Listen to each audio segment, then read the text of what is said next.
Welcome, gentle listeners, to tonight's scholarly slumber journey. We're about to explore a topic both intellectually fascinating and delightfully scandalous: the intimate world of medieval romance.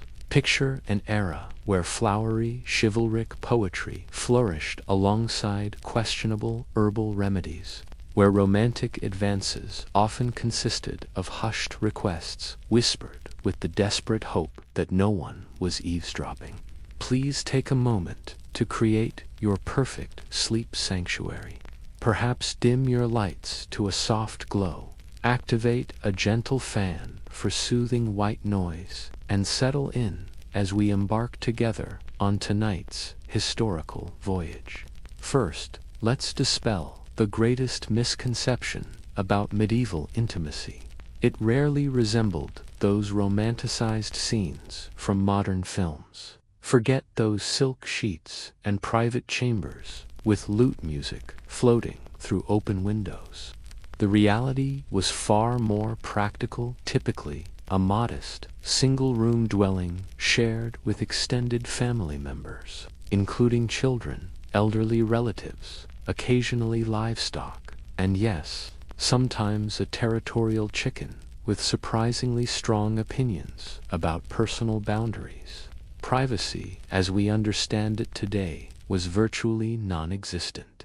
For the average medieval person, home was a multi-purposed space where kitchen, sleeping quarters, and animal shelter occupied the same area, differentiated only by their distinct aromas. Couples seeking intimate moments required considerable creativity. Timing was paramount. Volume control was essential. And ideally, one first confirmed that children were soundly asleep and facing away. Curtains represented true luxury. Beds were communal affairs. And even nobility weren't exempt. Servants might be sleeping at the foot of the bed or standing discreetly in corners, pretending not to notice. Many noble households kept meticulous bedroom arrangement records for legal or religious documentation, creating situations as awkward as one might imagine. Travel only complicated matters further. Inns routinely featured shared sleeping accommodations, where complete strangers might find themselves side by side for the night, seeking affection while traveling. First, verify if the bed already has occupants, and whether they're wearing footwear. Married couples who were both conscious and reasonably hygienic might share a straw mattress and hope for favorable circumstances. Unmarried individuals faced even greater challenges, requiring doubled discretion and tripled caution. Medieval communities were remarkably close-knit, structural divides minimal, and gossip spread more rapidly than rodents during plague season. For monastery and convent residents, the rules were crystal clear. Absolutely not. No privacy, no distractions, and certainly no clandestine conversations after dark. Nevertheless, human nature occasionally prevailed, which explains the suspiciously tall garden walls surrounding many religious establishments. In medieval society, few institutions influenced private matters more profoundly than the church, which maintained extensive opinions about bedchamber activities, more accurately, activities behind those shared curtains. According to ecclesiastical teachings, physical intimacy served one fundamental purpose: procreation. Not emotional connection, not pleasure, not stress reductions, solely reproduction. All other motivations considered distractions at minimum, sinful indulgences at worst. These weren't casual Sunday suggestions. Bishops, theologians, and confessors produced detailed guidelines specifying acceptable and unacceptable practices, preemptively addressing any potential improvisation. Certain weekdays were expressly prohibited. Similarly, forbidden were major feast days, fasting periods, holy observances, and in some regions, entire liturgical seasons. Considering marital closeness during Lent, think again. During Advent, similarly discouraged. This restrictive calendar perhaps left available certain Tuesdays in April, if you were fortunate. Even within sanctioned marriages, expectations were clearly defined. Couples were advised to approach each other with modesty and restraint. Affectionate expressions were permitted, but not excessively. Passionate displays were, diplomatically speaking, discouraged. A particularly solemn 13th century manual suggested married couples should engage in intimacy without pleasure, without sin, and without delay. By all accounts, a remarkably joyless directive. The recommended position was missionary, not merely for religious symbolism, but because it was considered most natural and therefore least likely to offend divine sensibilities, saints, or local clergy. Alternative approaches aroused immediate suspicion. This suspicion extended equally to displays of enthusiasm. Confession procedures incorporated these concerns with surprising detail. Priests frequently posed specific questions during confessional sessions to determine whether couples had violated moral or ecclesiastical guidelines. These weren't abstract spiritual inquiries, but precise, sometimes uncomfortably detailed examinations. The typical 14th century friar likely possessed more intimate knowledge about parishioners' bedchamber activities than their birth dates. Nevertheless, enforcement varied considerably across regions. Some areas implemented much stricter interpretations than others. Some clergy disregarded these regulations entirely, and many laypeople, particularly rural populations, politely acknowledged the guidelines before quietly proceeding according to personal preference. If contemporary couples struggle with scheduling challenges, medieval counterparts faced truly formidable obstacles. Arranging romantic evenings during this period required careful calendar consultation, ecclesiastical blessing, and extraordinary fortune comparable to that of Saint Valentine himself, who, ironically, never married. Church authorities held definitive opinions, specifically strict prohibitions regarding permissible timing for intimacy. Sundays, absolutely forbidden. The Lord's Day, Fridays, similarly prohibited. Days of penance, Wednesdays, questionable at best. Include Lent, 40 days, Advent, another 40, various saints, commemorations, holy observances, fasting periods, and even certain lunar phases, and the calendar resembled less a schedule and more a divine obstacle course. The underlying principle was maintaining spiritual focus heavenward, regardless of bodily inclinations. Formal documents actually enumerated these forbidden days in meticulous detail. Some confessional manuals designated nearly half the calendar year as prohibited, experiencing particular affection during such prohibited periods. Prepare for spiritual guilt and additional confessional obligations. One particularly strict 13th century bishop reprimanded a married couple for excessive affection, which apparently meant conjugal relations exceeding monthly frequency. His recommendation: redirect passionate energy toward prayer instead. Historical records suggest the couple received this advice without particular enthusiasm. Naturally, upper social classes experienced greater exposure to these restrictions. They maintained personal chaplains, confessors, and spiritual advisors, providing continuous guidance on moral matters. Meanwhile, peasant communities adopted more pragmatic approaches to intimate life. Their daily concerns centered on livestock management, weather conditions, and basic survival, leaving limited mental capacity for determining whether particular Tuesdays coincided with obscure saints' commemorations, beyond divine judgment. Medieval folk believed that intimacy during forbidden periods could result in children born with afflictions, celestial wrath, or perhaps most terrifying, becoming the subject of village gossip. Should your neighbors detect enthusiastic marital celebrations during Lent, prepare for public ridicule. Whispered conversations that mysteriously cease when you approach, and parish sermons delivered with uncomfortably specific allusions. Hygiene preparations typically involved brief encounters with chilly water and fervent prayers that one's personal fragrance might blend seamlessly with the farm's aromatic bouquet. Water itself was regarded with a curious wariness, particularly when cold.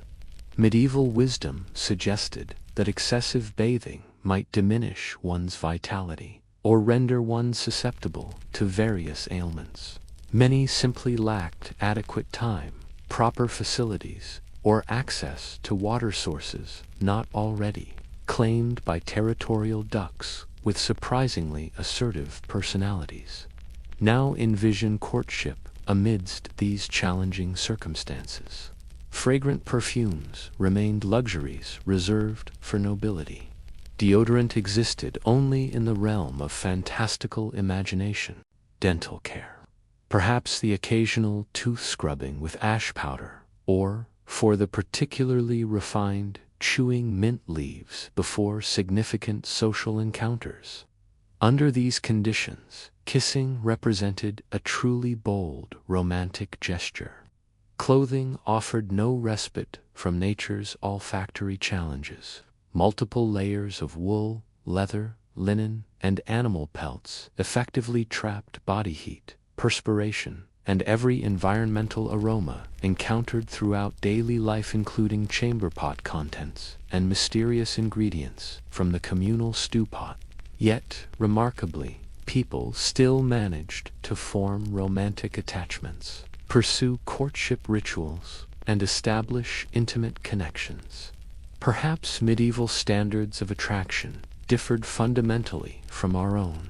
Or perhaps, when everyone shared similar aromatic signatures, romantic feelings transcended mere sensory experience, reaching toward something deeper and more profound. Family planning in medieval Europe resembled attempting to navigate a treacherous mountain pass while blindfolded, theoretically possible, but fraught with uncertainty.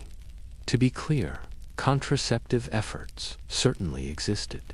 Though primitive by contemporary standards, medieval populations understood the fundamental connection between specific activities and pregnancy, leading to elaborate and occasionally bewildering preventative practices. More methodical approaches included herbal concoctions, primitive barrier methods, and peculiar rituals involving strategic burial of symbolic objects near dwelling entrances. One particularly notable recommendation suggested consuming wine that had been boiled with beaver testicles, a preparation that surely tested one's commitment to family planning. Others advocated wearing specially blessed amulets from supposedly knowledgeable practitioners. Some medieval guides earnestly recommended vigorous jumping after intimacy, which, if nothing else, provided excellent cardiovascular exercise. Early barrier methods existed, though describing them as dependable would require extraordinary generosity. Linen soaked in various herbal solutions represented one common approach. More adventurous souls experimented with wax applications, while historical documents reference rudimentary versions of what would eventually evolve into modern prophylactic devices. Their manufacturing techniques remain mercifully undocumented in historical records. Church authorities predictably condemned these practices. Any attempt to prevent conception was typically labeled sinful or contrary to natural order.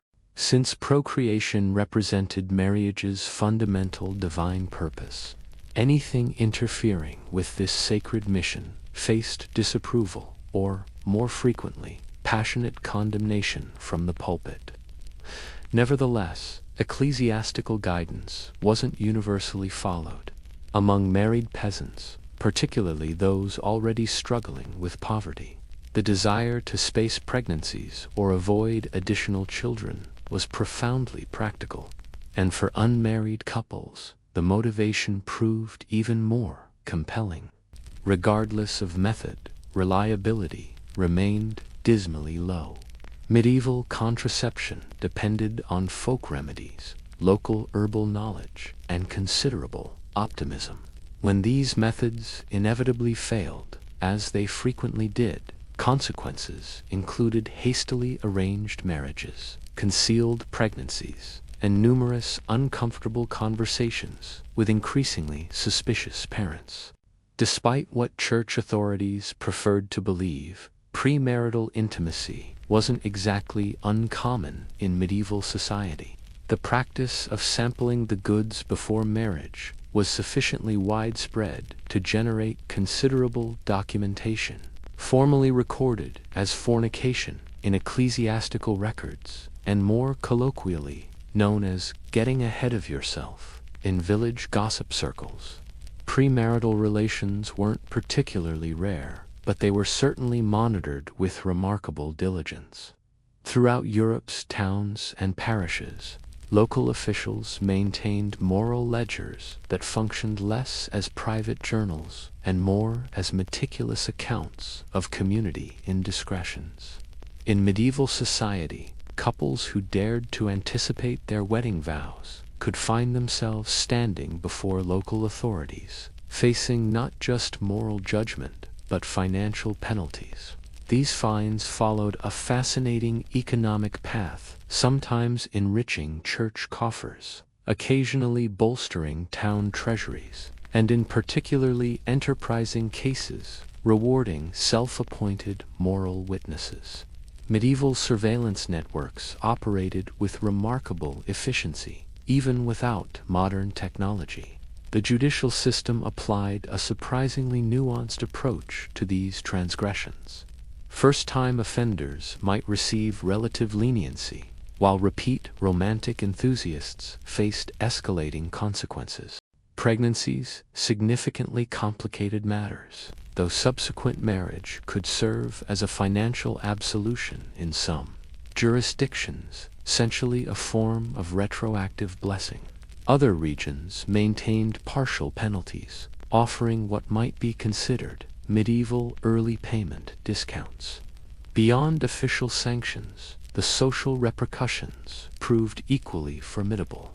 In communities where anonymity remained an impossible luxury, even a forgiving priest couldn't shield couples from the relentless observation of neighbors.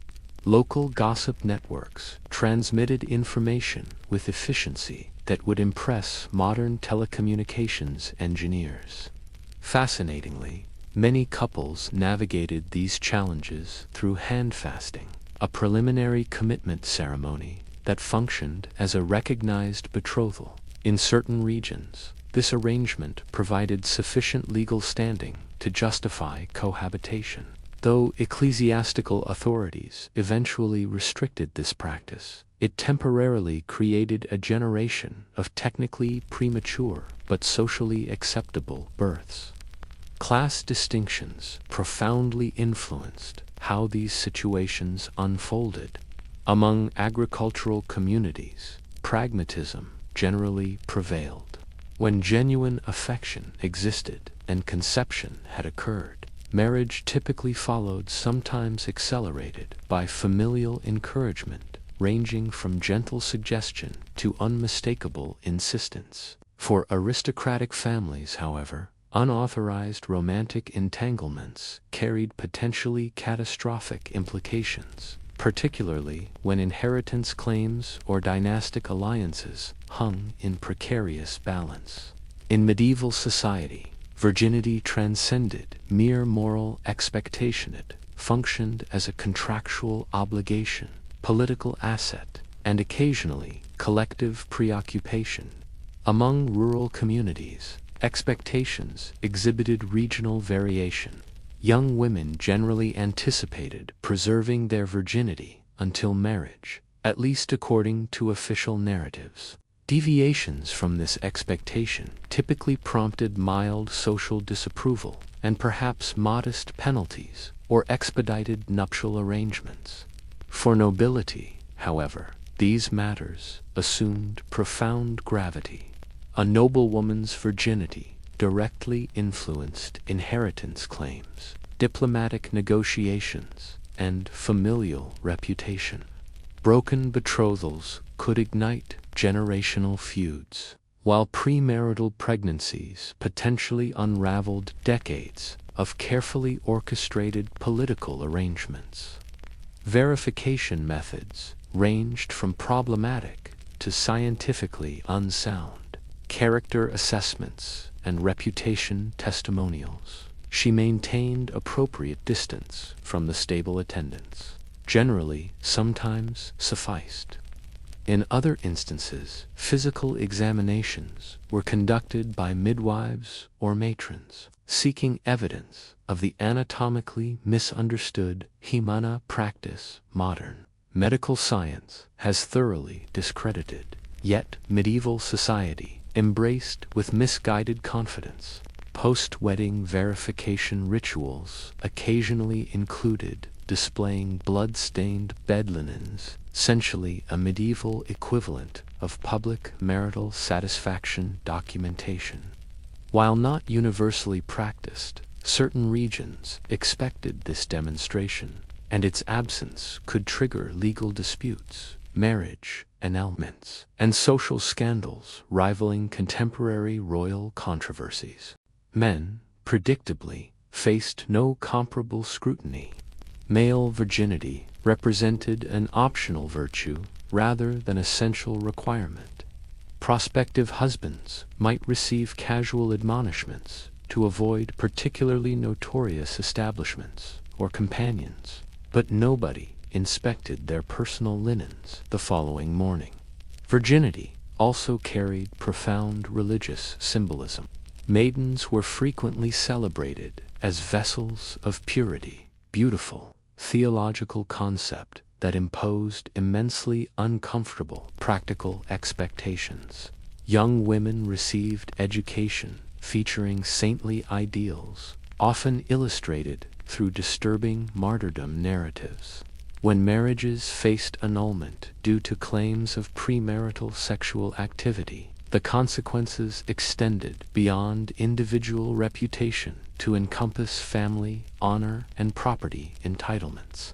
Thus, in medieval Europe, virginity functioned less as personal virtue and more as transferable economic asset. Regarding same-sex attraction in medieval times, its existence is historically undeniable. Human, emotional, and physical diversity didn't spontaneously emerge in modern eras. However, its social acceptance presents a more complex historical narrative.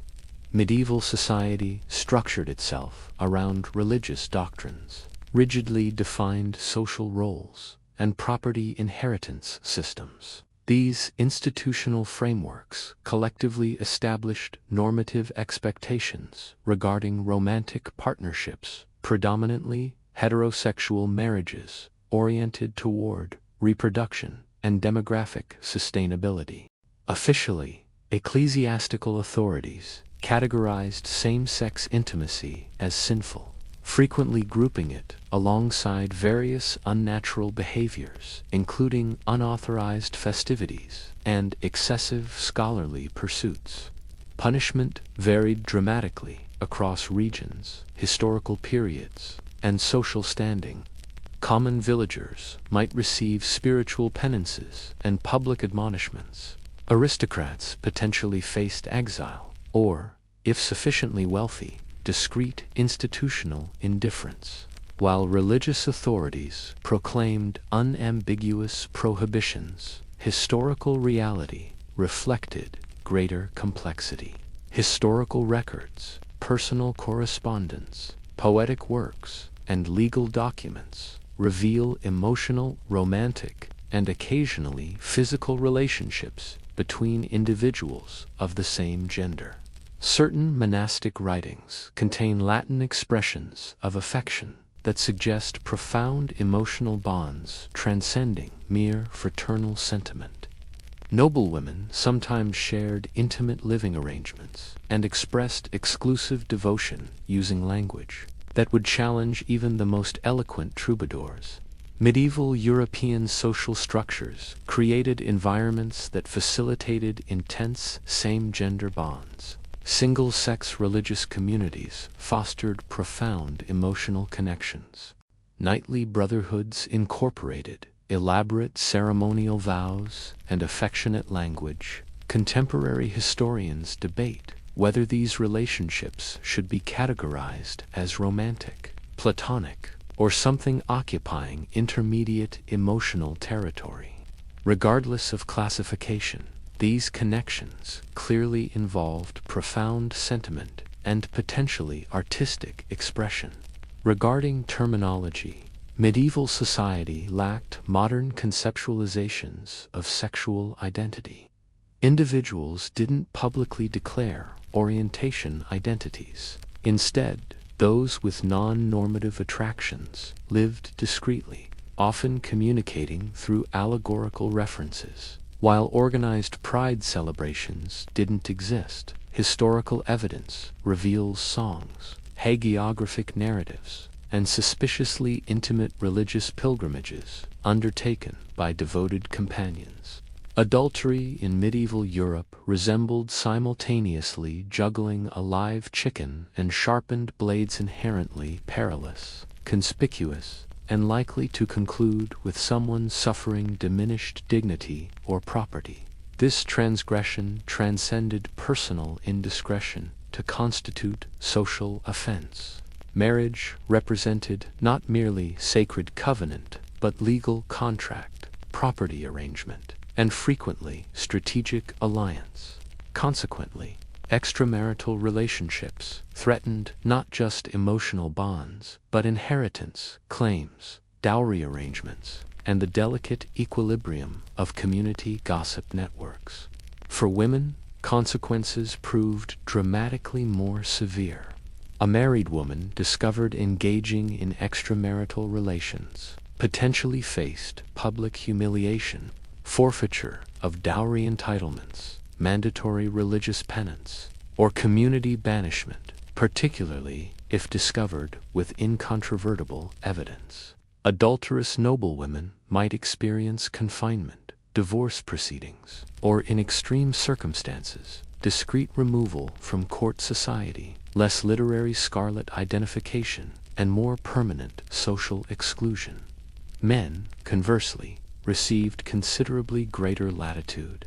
A married man involved with an unmarried woman might face moral disapproval without legal penalties, unless the woman's family possessed significant influence or ecclesiastical authorities experienced temporary enforcement enthusiasm. Nevertheless, not all adulterers escaped serious consequences. Certain municipalities imposed substantial financial penalties or required public confession. Historical legal records document creative punishments, including processions through village streets, wearing minimal garments, or financing church bell acquisition, because divine justice apparently appreciates quality acoustics. Often the greatest hazard came not from legal institutions, but from betrayed husbands.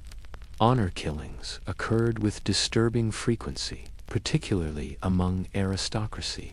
When cuckolded men discovered their wives' infidelities, medieval custom sometimes permitted appropriate responses.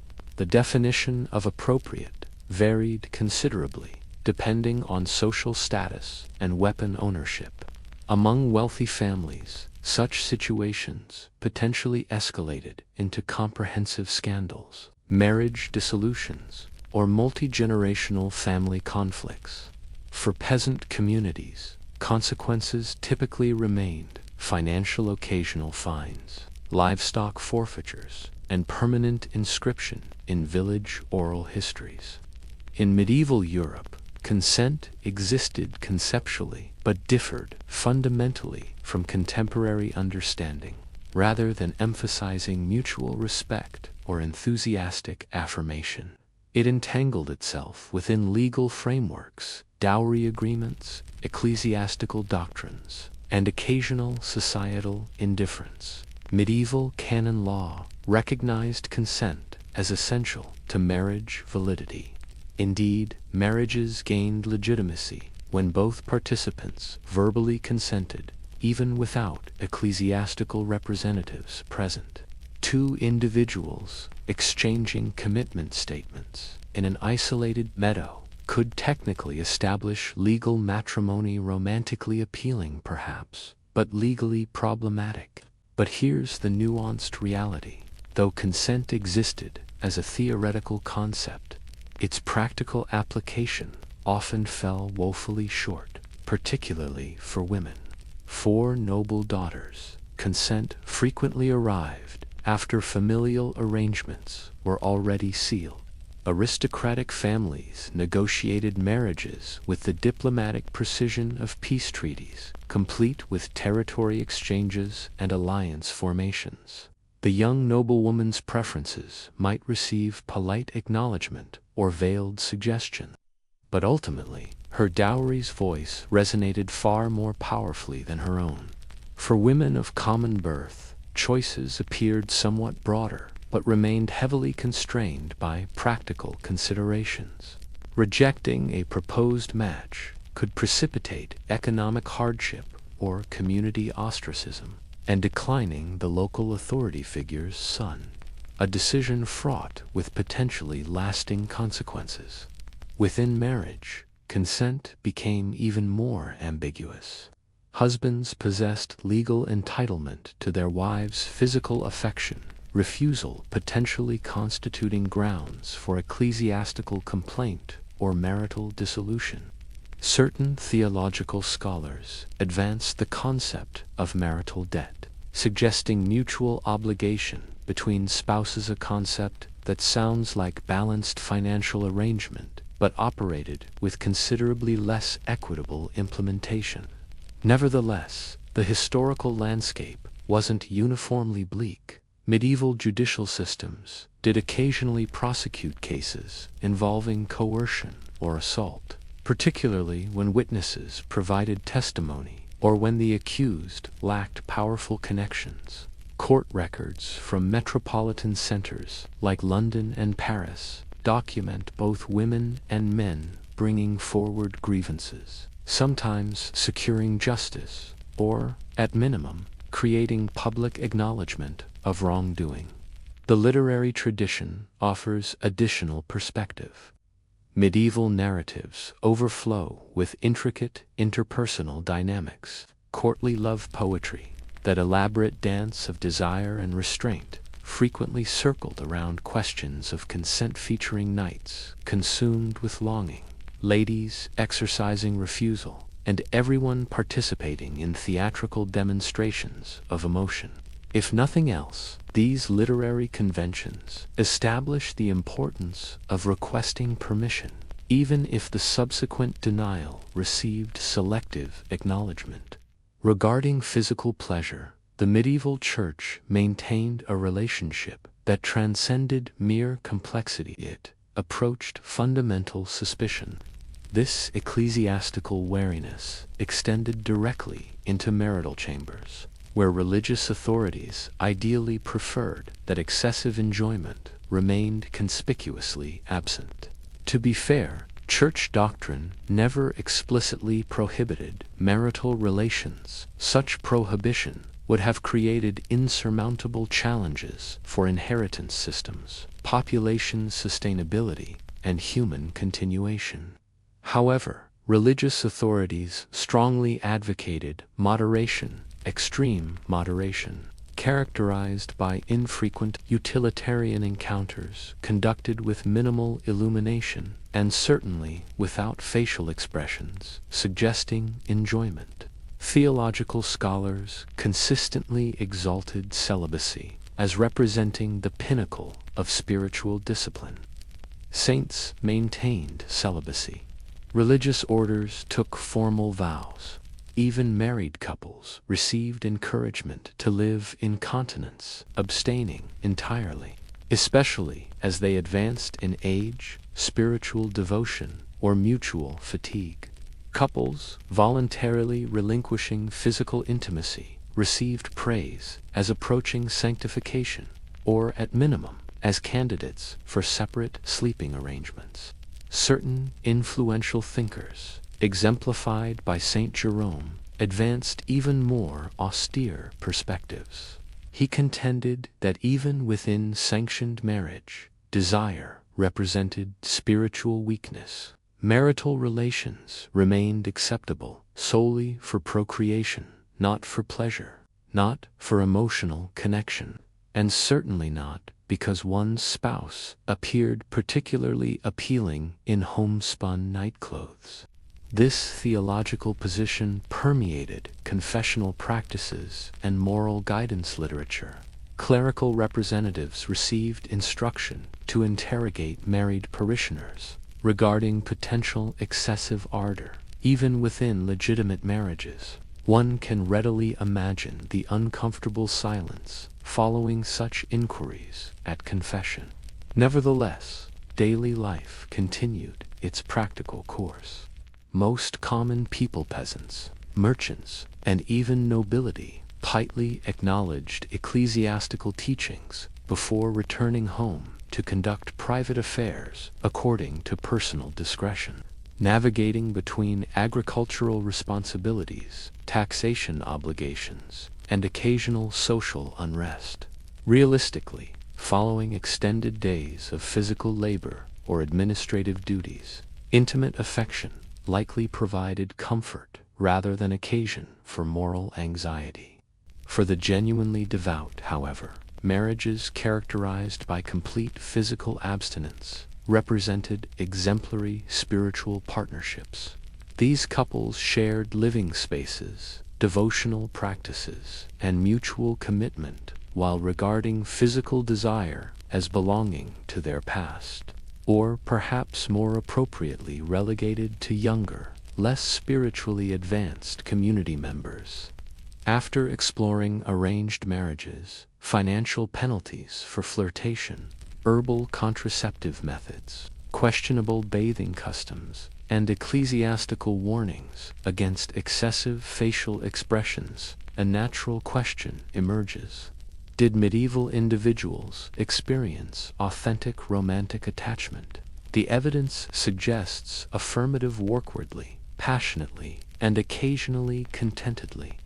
Despite rigid social frameworks and moralizing sermons, genuine affection discovered pathways through societal constraints. Peasant couples conducted courtship in agricultural settings and marketplace encounters, exchanging small tokens, seasonal blooms, and whispered conversations over market produce. Noble lovers exchanged poetic compositions and meaningful glances during formal gatherings, while feigning interest in aristocratic pastimes. Religious correspondence produced letters suffused with emotional depth that continue to provoke scholarly interpretation. Did these express spiritual devotion or something transcending religious sentiment? Contemporary literature overflows with romantic narratives. Troubadours composed ballads celebrating distant noblewomen who inspired knights toward dramatic feats, often resulting in theatrical injury. Courtly romance narratives glorified unattainable affection, particularly when directed toward individuals connected to one's feudal superior. While such devotion frequently remained unrequited, this unattainability paradoxically generated the most compelling artistic expressions. Historical evidence documents couples who genuinely married from affection. Archives preserve accounts of common people who eloped or rejected parentally arranged matches. Even aristocrats occasionally defied familial expectations, causing considerable distress among financial advisors. Interestingly, ecclesiastical authorities actually mandated verbal consent from both marital participants, even when such agreement emerged reluctantly alongside complex dowry arrangements. Once married, many couples constructed enduring partnerships. They collaborated in daily responsibilities, raised children, weathered epidemics, and managed taxation obligations, essentially the medieval equivalent of relationship development. Correspondence between separated spouses reveals genuine affection, authentic longing, and sincere commitment. Even those previously widowed sometimes remarried, seeking companionship rather than political advantage, selecting partners whose company they genuinely appreciated for their remaining years. Because ultimately, despite all societal constraints, risks, and rituals, people fundamentally desired emotional connection, preferably before evening curfew and optimally outside liturgical restrictions. The philosophical tradition began with catastrophe. Zeno of Citium, a prosperous merchant from Cyprus, possessed seemingly everything. Vessels laden with valuable dyes, established commercial routes throughout the Mediterranean, and substantial wealth inspiring confidence. However, destiny, as philosophical traditions frequently remind us, remains indifferent to material prosperity.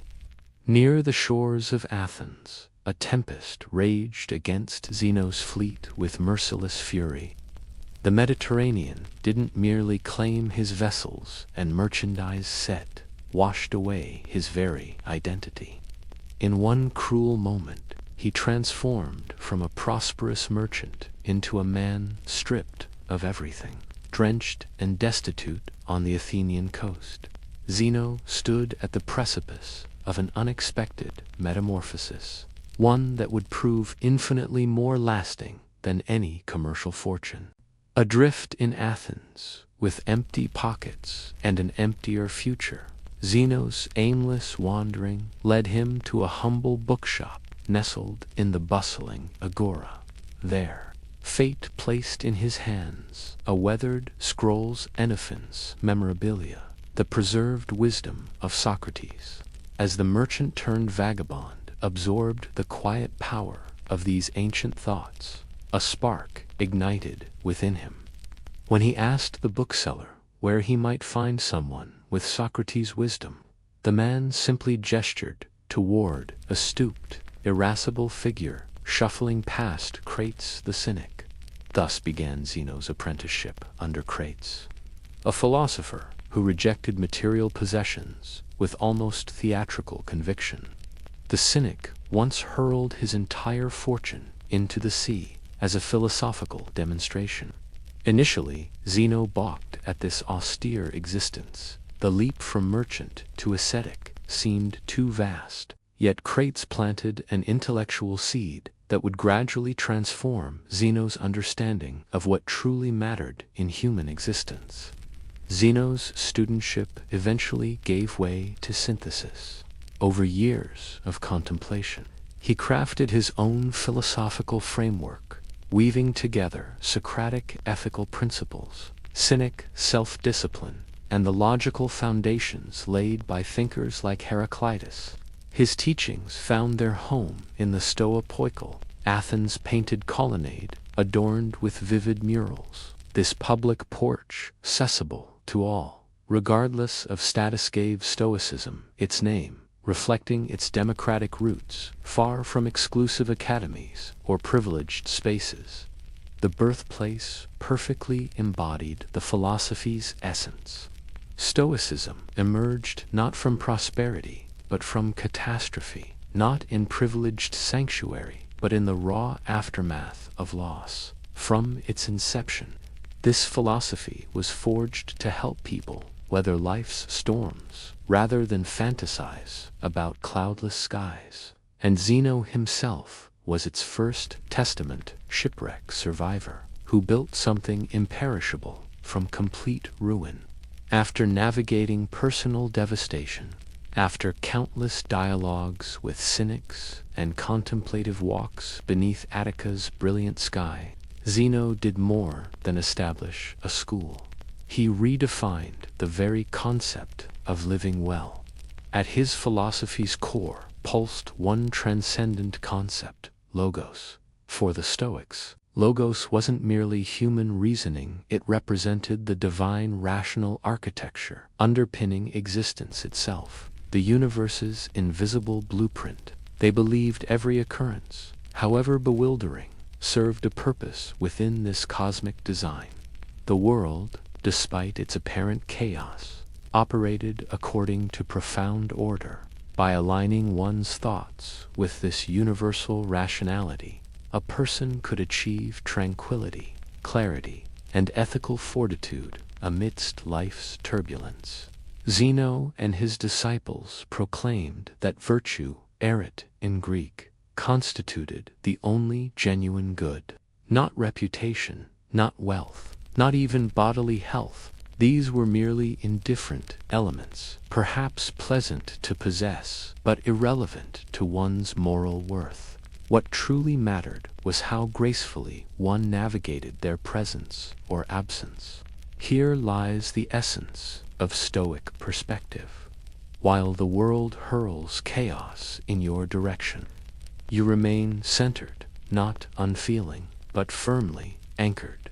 External circumstances, others' words and actions, lie beyond your control. Yet your thoughts, responses, and conduct remain eternally within your domain. This approach was revolutionary. Most people then, as now, pursued comfort, admiration, affluence, or influence. Stoicism offered a more subtle path. Harmonize with nature's rhythms, accept destiny without bitterness, and aspire toward goodness rather than fleeting gratification. Their quintessential metaphor captured this perfectly. Life resembles being a dog tethered to a moving cart. You can either run alongside willingly or be dragged unwillingly. Either way, the cart continues forward. Your only true choice lies in how you move with it.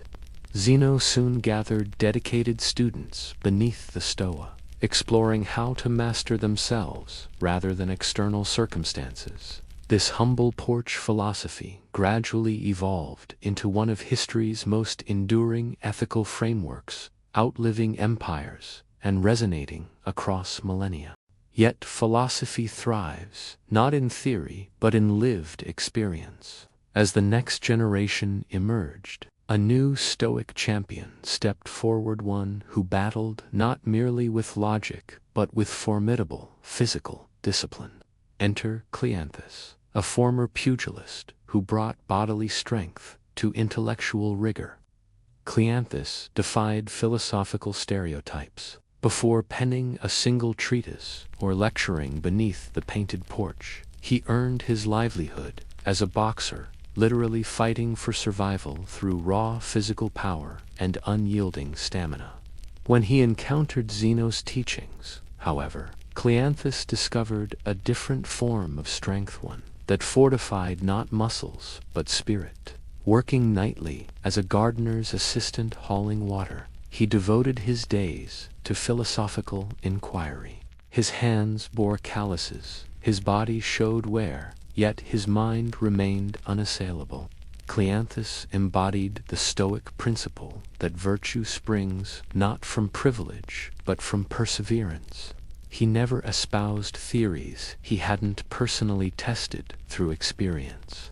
Where Zeno taught that one should meet hardship with equanimity, Cleanthes demonstrated this principle with every dawn's labor. His masterwork, the Hymn to Zeus, poetically honors logos, the divine rationality governing existence. Yet this wasn't mere religious flattery, but a serene acknowledgement of cosmic order.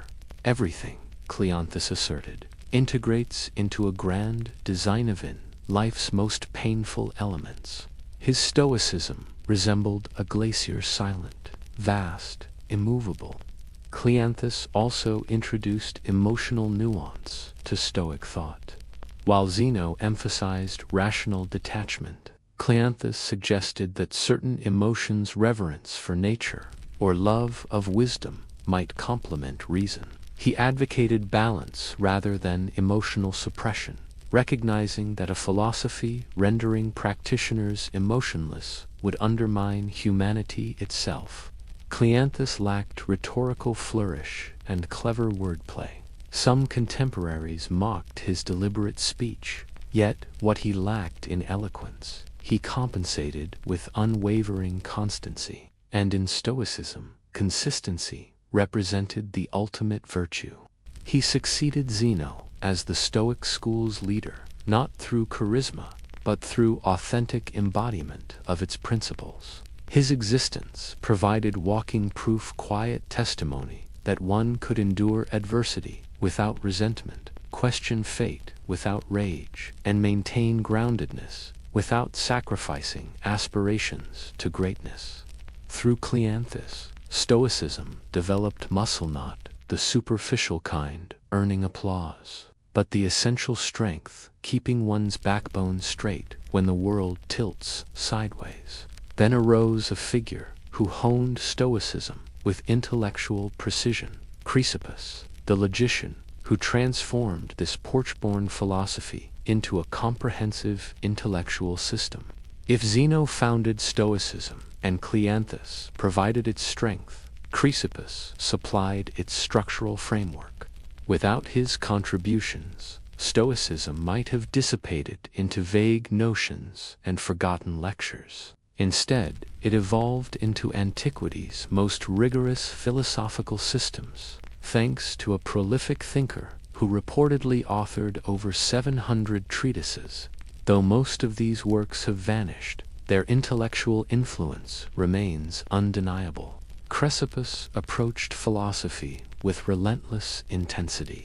He didn't merely inherit the school from Cleanthes, he fundamentally reimagined it. Where Zeno maintained reserve and Cleanthes favored poetic expression, Chrysippus wielded surgical precision, his specialty, uncompromising logic.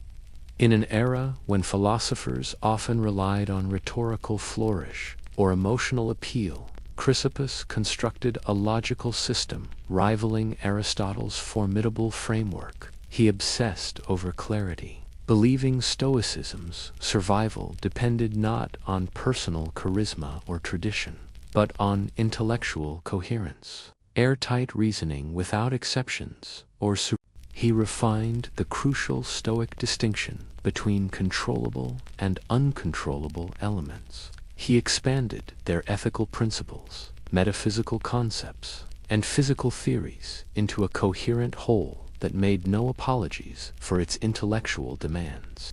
Chrysippus argued that virtue alone sufficed for happiness, not virtue supplemented by comfort or companionship, but virtue itself. Among his most significant contributions was the concept of the lecton, describing meaning beneath words. He proposed that every utterance contained a sayable, a layer of content carried through speech and connected to logical structure. Though seemingly abstract, this concept deepened Stoic understanding of reason and clarity, which they deemed essential to the good life. Yet Chrysippus transcended dry scholarship. He possessed biting wit and intellectual sharpness. When critics accused him of failing to practice his teachings, he responded with characteristic incisiveness, a pointed reminder that Stoicism demanded lived application rather than mere intellectual comprehension.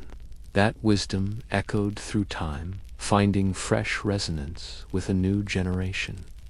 As the 21st century dawned, authors like Ryan Holiday breathed new life into Stoicism, crafting accessible volumes such as The Obstacle is the Way and Ego is the Enemy. Drawing from the ancient wells of Marcus Aurelius, Seneca, and Epictetus, Holiday reframed these timeless teachings as practical resilience tools applicable whether you're launching a startup, coaching athletes, or simply weathering life's inevitable Monday storms. The digital age's vanguard quickly took notice. Tim Ferriss, Naval Ravikant, and other thought leaders began treating Stoic texts as operating manuals for high-performance living. Their insight was elegant in its simplicity. Amid our hyper-connected world of shallow thinking and validation addiction, Stoicism offers a powerful antidote: presence, self-mastery, and mental clarity. Even the therapeutic community recognized this ancient wisdom's modern applications. Cognitive behavioral therapy, CBT, a cornerstone of contemporary psychology, borrows liberally from Stoic principles. Question your automatic thoughts, focus on what lies within your control, and don't surrender your actions to emotional whims. The parallels are unmistakable. Yet this renaissance hasn't escaped criticism. Some observers lament that modern Stoicism has been reduced to inspirational soundbites for productivity brothers seeking performance hacks. There's merit to this critique. Not every Marcus Aurelius quote floating across Instagram captures the philosophy's depth or humility. Nevertheless, an essential truth remains. Stoicism endures not because of trendiness, but because of effectiveness. When life unravels, when careers collapse, health falters, or we awaken adrift in existential uncertainty, Stoicism whispers its timeless reminder. While you cannot control circumstances, you retain absolute sovereignty over who you become. This message resonates now more powerfully than ever. And so we arrive at our present moment, where ancient wisdom subtly guides modern consciousness. Today's Stoicism exists within a fascinating paradox, a philosophy designed for inner tranquility, now flourishing in a civilization obsessed with noise. Scroll through any social feed, and you'll glimpse Marcus Aurelius nestled between viral videos and investment advice. Browse bestseller lists, and there it appears, the Daily Stoic, promising to be your morning mental nourishment. Somehow, a philosophical tradition born on a painted porch 2,300 years ago has become trending. But Stoicism's popularity isn't rooted in fashion. It addresses a specific modern hunger, mental clarity amid overwhelming confusion. When everything feels beyond our grasp, economic forces, relationships, climate patterns, mysterious algorithms, Stoicism offers an inward map. It teaches us to shift focus from external chaos to internal choices that remain eternally ours. The essential questions persist unchanged. What truly lies within your control? What kind of person will you choose to become, regardless of circumstance? Unlike philosophies demanding complete withdrawal from worldly affairs, Stoicism invites full participation. Work diligently, raise your children lovingly, serve your community earnestly, but do so from centered presence rather than desperate craving, through purposeful action rather than reactive impulse. In this light, Stoicism represents a quiet rebellion, not the placard-waving variety, but a silent resistance against impulsivity, distraction, and emotional turbulence. It embodies the discipline to pause before reacting, the courage to maintain kindness amid cruelty, and the humility to recognize you're not the universe's center, while accepting full responsibility for your place within it. Increasingly, people across diverse backgrounds seek this clarifying perspective. Elite athletes harness it to manage competitive pressure. Veterans apply it to process trauma. Business leaders employ it to lead without ego's distortion. Even teenagers, overwhelmed by comparisons, relentless tide, and digital noise, discover in Epictetus an unexpected lifeline. Of course, no philosophy offers magical immunity. Grief will still pierce you, failure will find you, and tempers will occasionally flare. Yet Stoicism provides something precious, a framework for rising again, reflecting deeply, and re-engaging wisely. The goal was never perfection, but progress, quiet, consistent, internal progress. And perhaps, in a world that rewards constant noise, the most revolutionary act is cultivated stillness. To modern eyes, an ancient Roman bath complex would appear startlingly luxurious, polished marble floors stretching beneath soaring vaulted ceilings, divine statues standing sentinel, and steaming pools catching morning light. Yet, to a Roman citizen, this was merely ordinary Tuesday. Bathing wasn't an occasional indulgence, but daily ritual for many, the very essence of Roman identity. At the empire's zenith, Rome alone boasted over 900 public baths, ranging from imperial architectural marvels to modest neighborhood establishments. Citizens across all stations, senators to sandal makers, prioritized this daily practice. While cleanliness mattered, equally important were the bathing rituals, rhythm, communal atmosphere, conversation flows, and therapeutic heat. The process unfolded with ceremonial precision. One entered through the apoditium changing room, where wealthy patrons might be assisted by slaves. Next came the tepidarium, a gently warmed chamber designed to open pores and initiate relaxation. This prepared bathers for the caldarium, the experience's Harta steam-filled sanctuary, heated by an ingenious underfloor system called the hypocaust. Here, Romans would perspire freely, scrape their skin with curved metal tools called strigils, and perhaps receive massage therapy. The journey concluded with an invigorating plunge into the frigidarium's cold waters, designed to tighten skin and awaken senses. This dramatic temperature contrast from penetrating heat to bracing chill gave the ritual its physiological power. Romans believed this sequence enhanced circulation, digestion, and emotional equilibrium. Modern science suggests their intuition was remarkably accurate. Beyond physical wellness, Roman baths fostered social belonging. Citizens came to see and be seen, to exchange gossip, conduct business, debate politics, forge deals, or simply absorb the latest scandals. Some patrons brought musicians, others shared refreshments. Poets declaimed new verses, while philosophers engaged in spirited debates, their voices mingling with laughter beneath steam-hazed domes. In essence, Roman baths functioned as democratic spaces, at least by Roman standards. While social hierarchies remained, even emperors might occasionally share facilities with ordinary citizens. Though slaves and women faced access restrictions or separate bathing hours, they too participated in this cultural institution. For Romans, bathing transcended mere vanity. It represented routine, health maintenance, social integration, and rhythmic living, a space where individual identity gently dissolved into the empire's greater collective consciousness, one fragrant breath of steam at a time.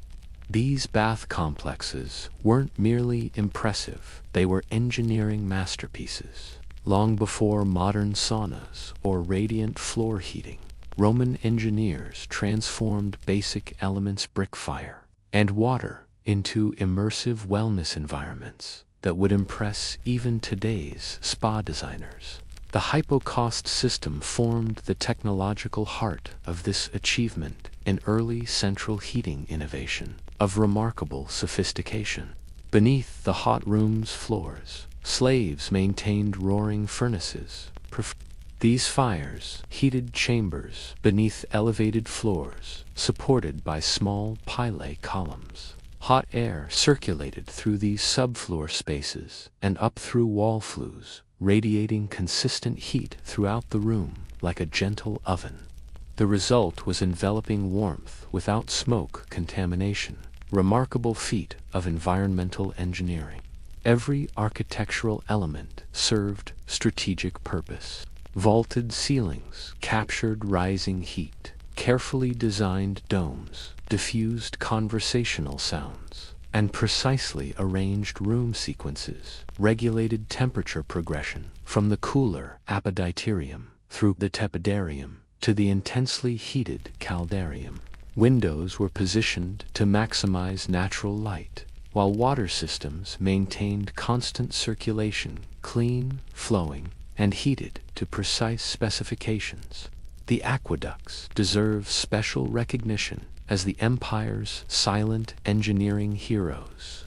These elevated stone channels transported vast water volumes into urban centers, enabling year-round operation of bath complexes, even in inland locations. The grandest facilities, like Caracalla's or Diocletian's, massive complexes, consumed millions of water liters daily. Yet these systems operated with remarkable efficiency, minimal waste, and consistent flow testify to Roman engineering precision.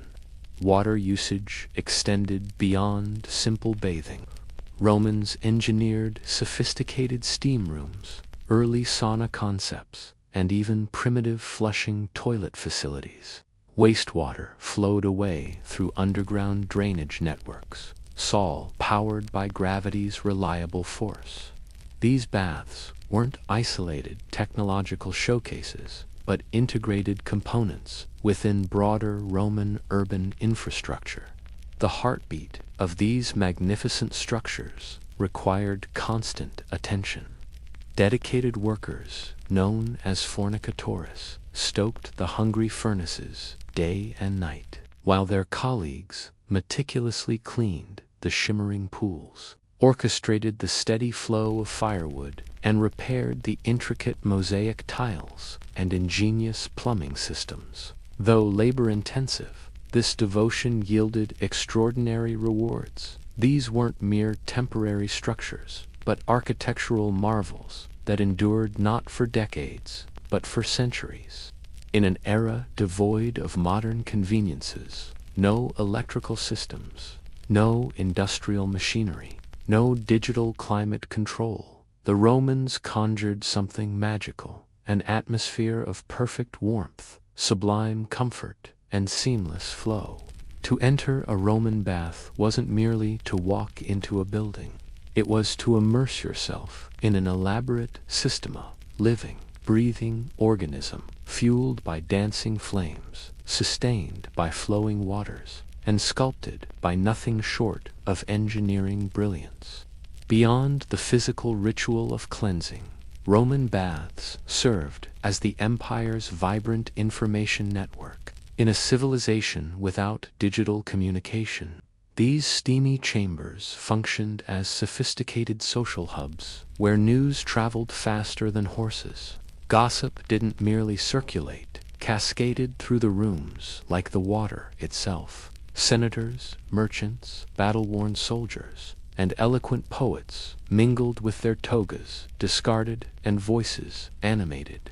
Conversations echoed across the tepidarium like wildfire.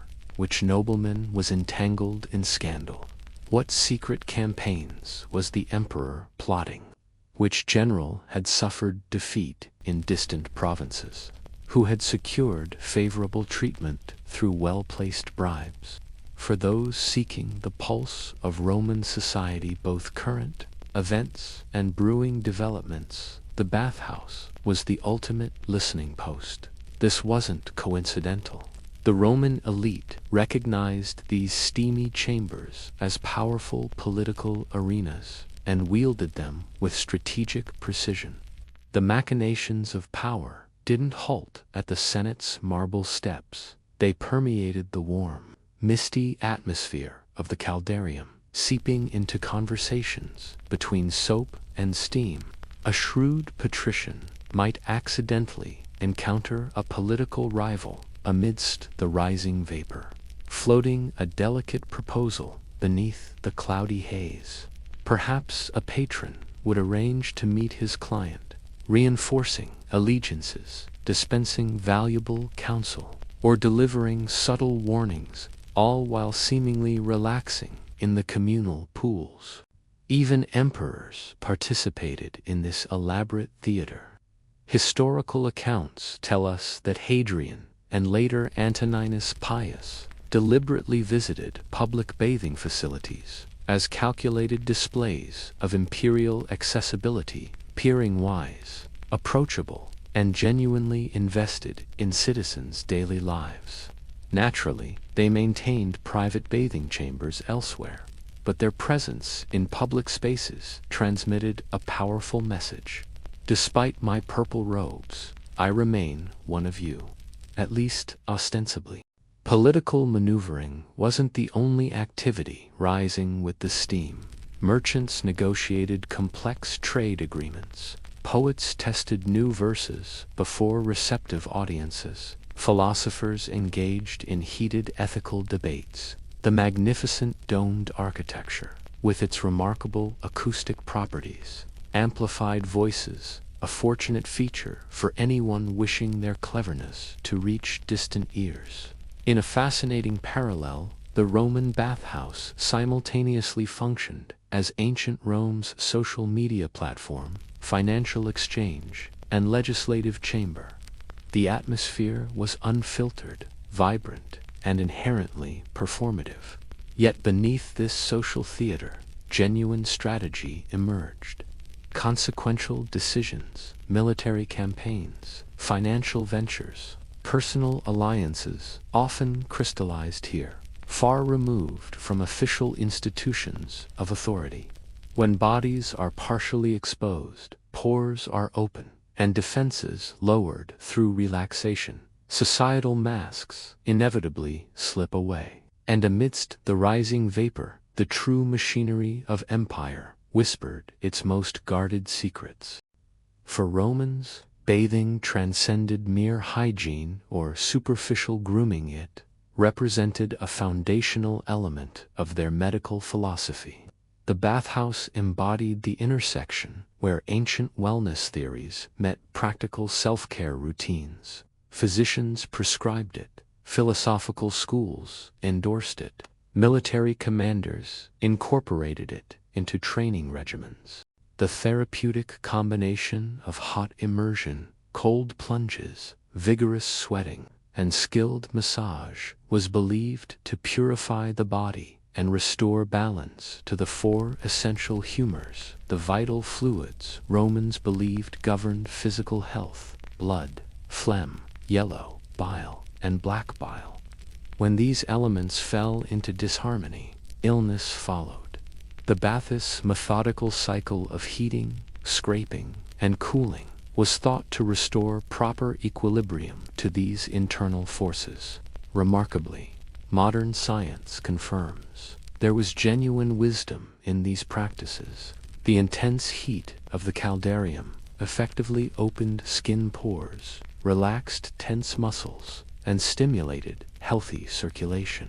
The bracing plunge into the frigidarium's cold waters reduced inflammation and invigorated the senses. The specialized strigil tools efficiently removed accumulated dirt, excess oils, and dead skin cells. Following this cleansing ritual, many Romans enjoyed therapeutic massages using aromatic oils, sometimes infused with medicinal herbs, other times utilizing pure olive oil for its natural benefits.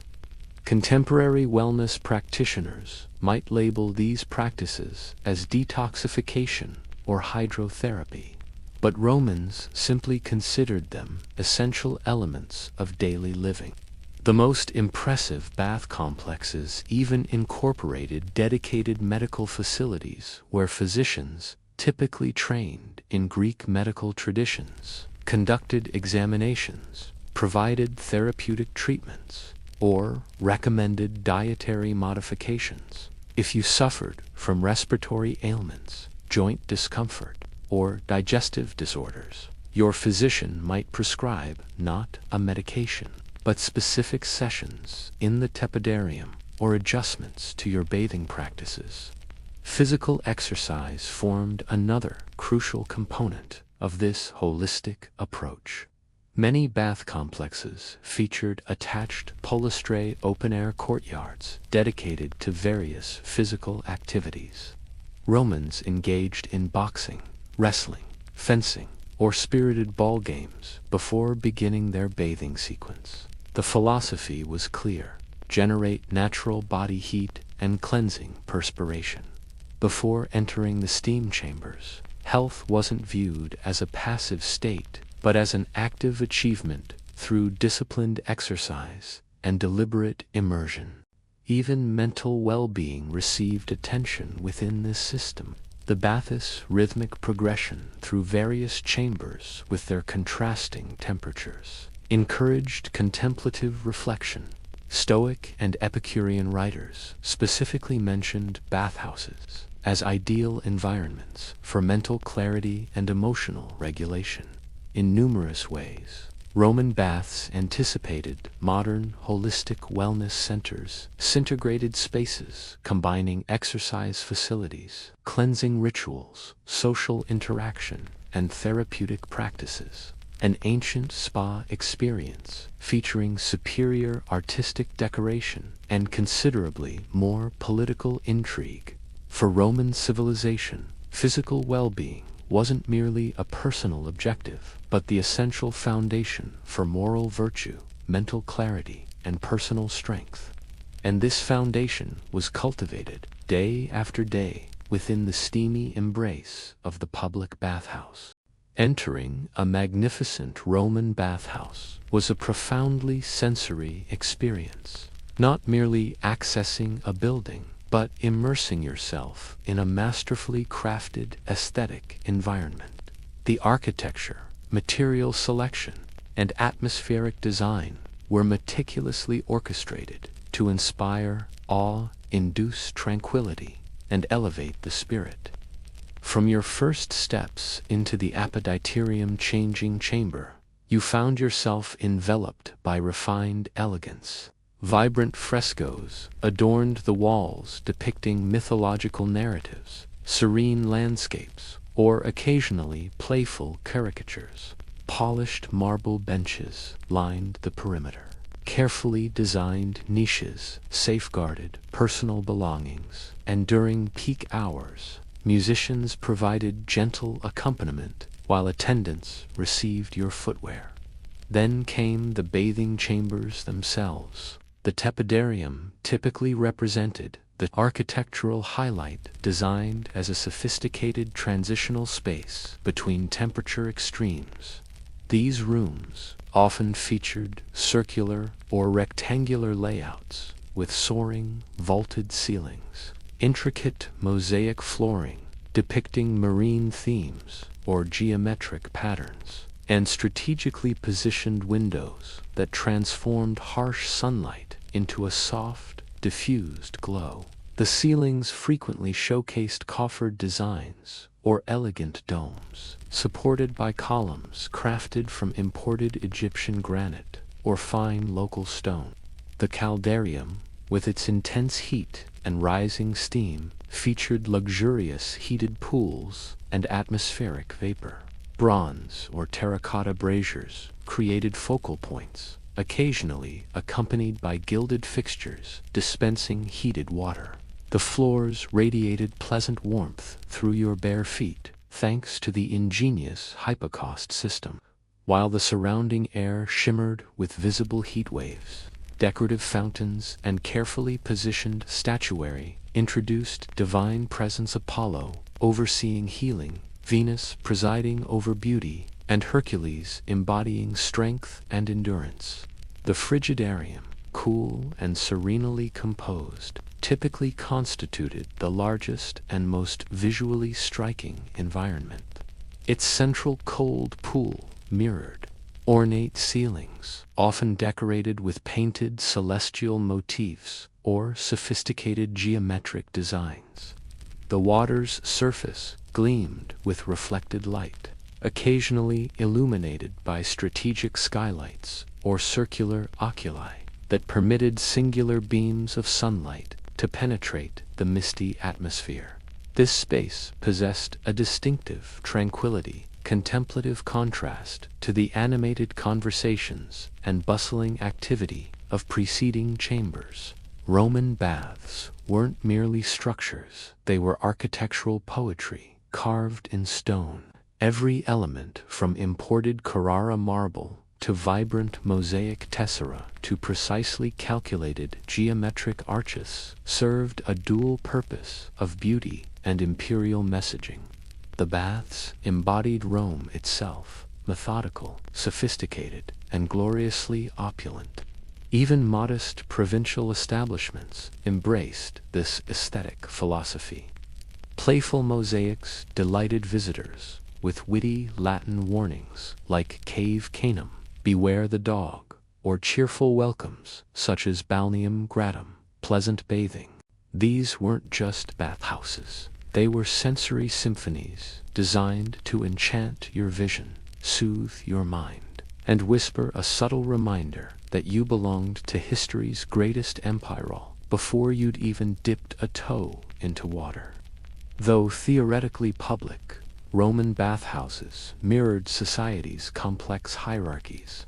Within the magnificent thermae of Caracalla or Trajan, emperors might indeed share waters with ordinary citizens, seemingly democratic arrangement that nevertheless maintained invisible boundaries. Wealthy patrons arrived with retinue slaves bearing fine linen towels, precious oils, and portable seating. They indulged in private massages and exclusive services in secluded alcoves. The grandest establishments featured designated areas scali, reserved exclusively for aristocratic visitors. Even in communal pools, unspoken protocols governed interaction. You might find yourself floating beside a senator, but initiating conversation remained a social transgression.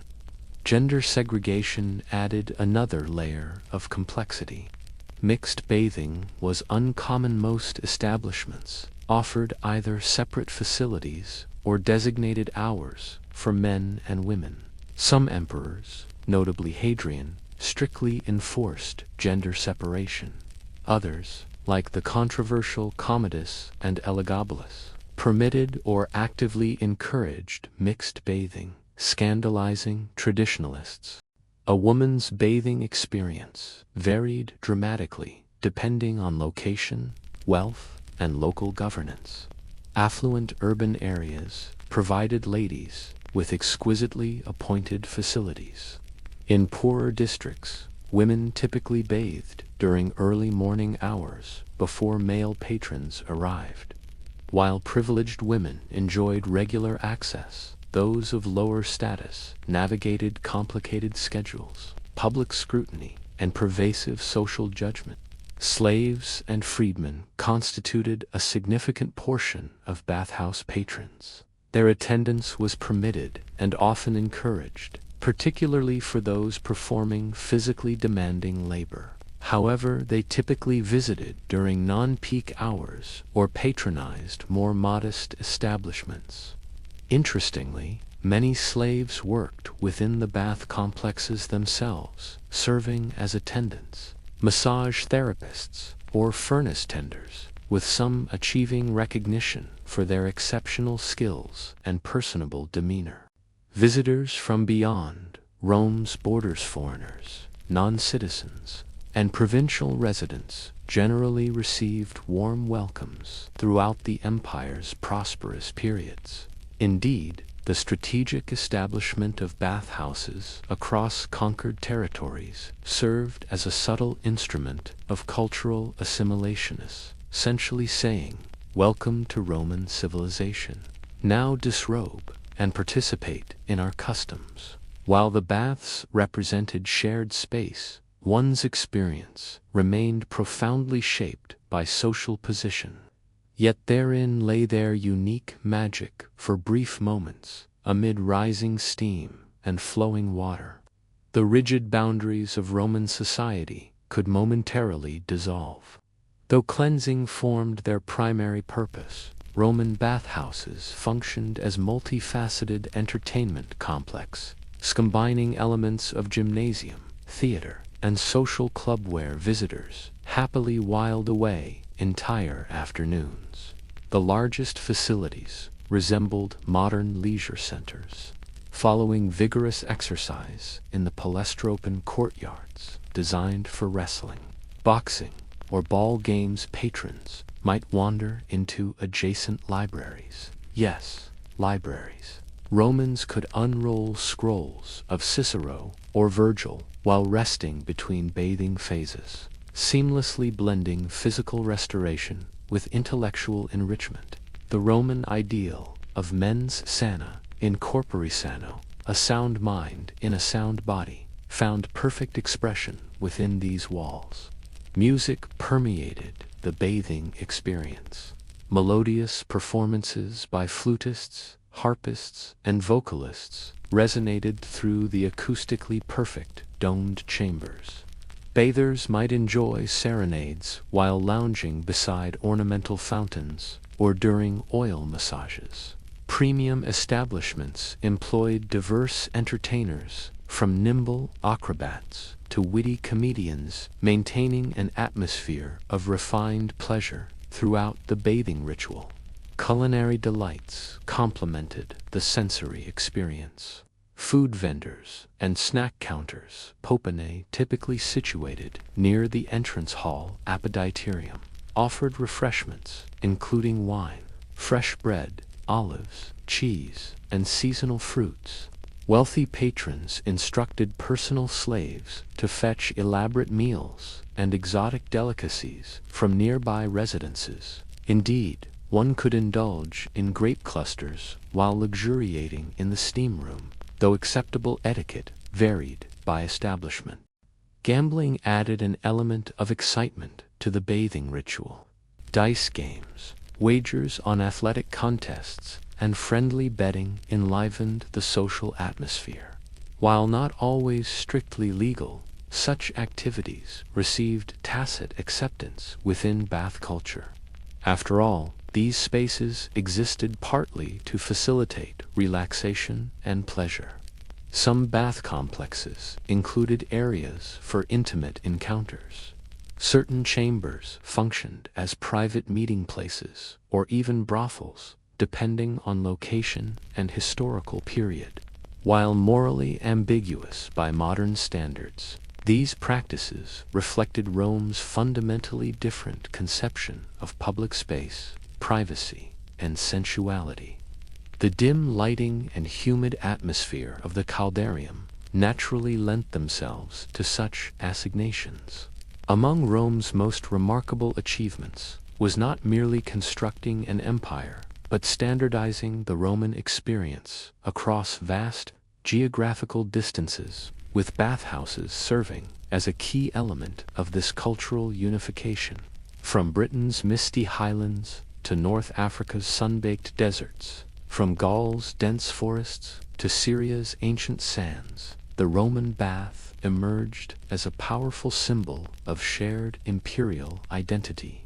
Wherever legions advanced and engineers followed, they established essential infrastructure, roads, defensive fortifications, and bathhouses.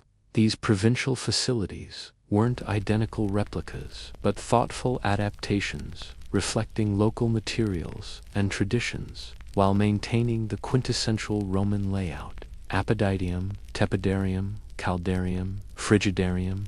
In northern territories like Britain or Germania, heated chambers received special emphasis.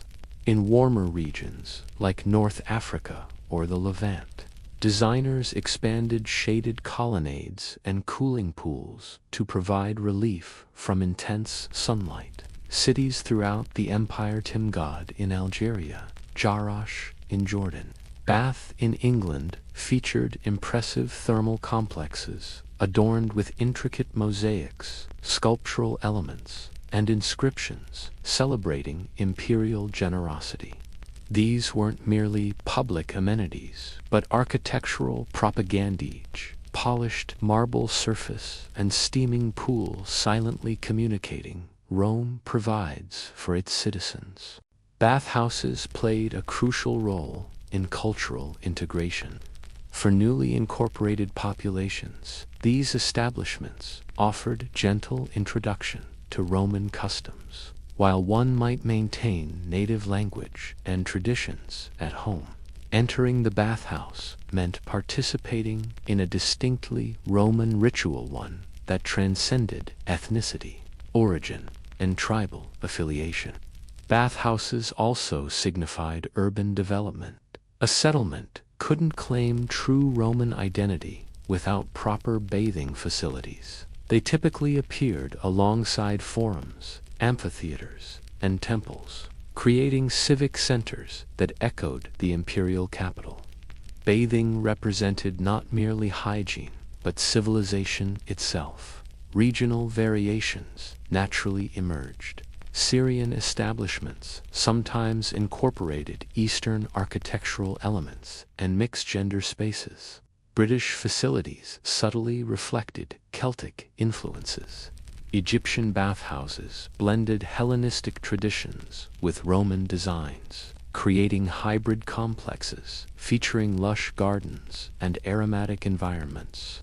Despite these local adaptations, the Roman bath provided a remarkably consistent experience throughout the empire, creating a sense of cohesion across vast territories. Even at the furthest frontier, one could close one's eyes within the caldarium's embrace and momentarily feel transported to Rome itself. Like the empire that created them, Roman baths couldn't maintain their splendor indefinitely. As imperial power waned during the 4th and 5th centuries CE, these magnificent establishments gradually declined.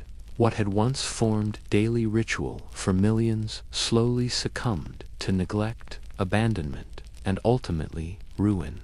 The once mighty Roman baths met their fate through a cascade of intertwined challenges. As imperial glory faded, the economic foundation crumbled. First inflation spiraled, military campaigns drained resources, and political chaos reigned. These magnificent aquatic palaces, with their intricate heating systems and constant need for workers, became financially impossible to maintain in a faltering empire.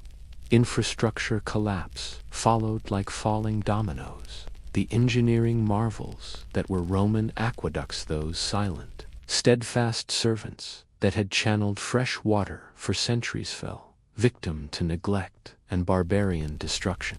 Without their lifeblood of flowing water, the baths stood hollow and purposeless. The steaming caldaria cooled forever, leaving behind only echoing chambers where laughter and conversation once reverberated. The spiritual landscape shifted dramatically as Christianity ascended. Church fathers cast suspicious eyes upon these bastions of nude bathing and sensual pleasure. The naked body, once celebrated in Roman culture, became something to conceal rather than display. While pragmatic Christian rulers attempted to preserve bathing's hygienic benefits, zealous ones transformed bath complexes into places of worship and monastic contemplation. The splash of water replaced by whispered prayers, yet Rome's bathing legacy refused to evaporate entirely.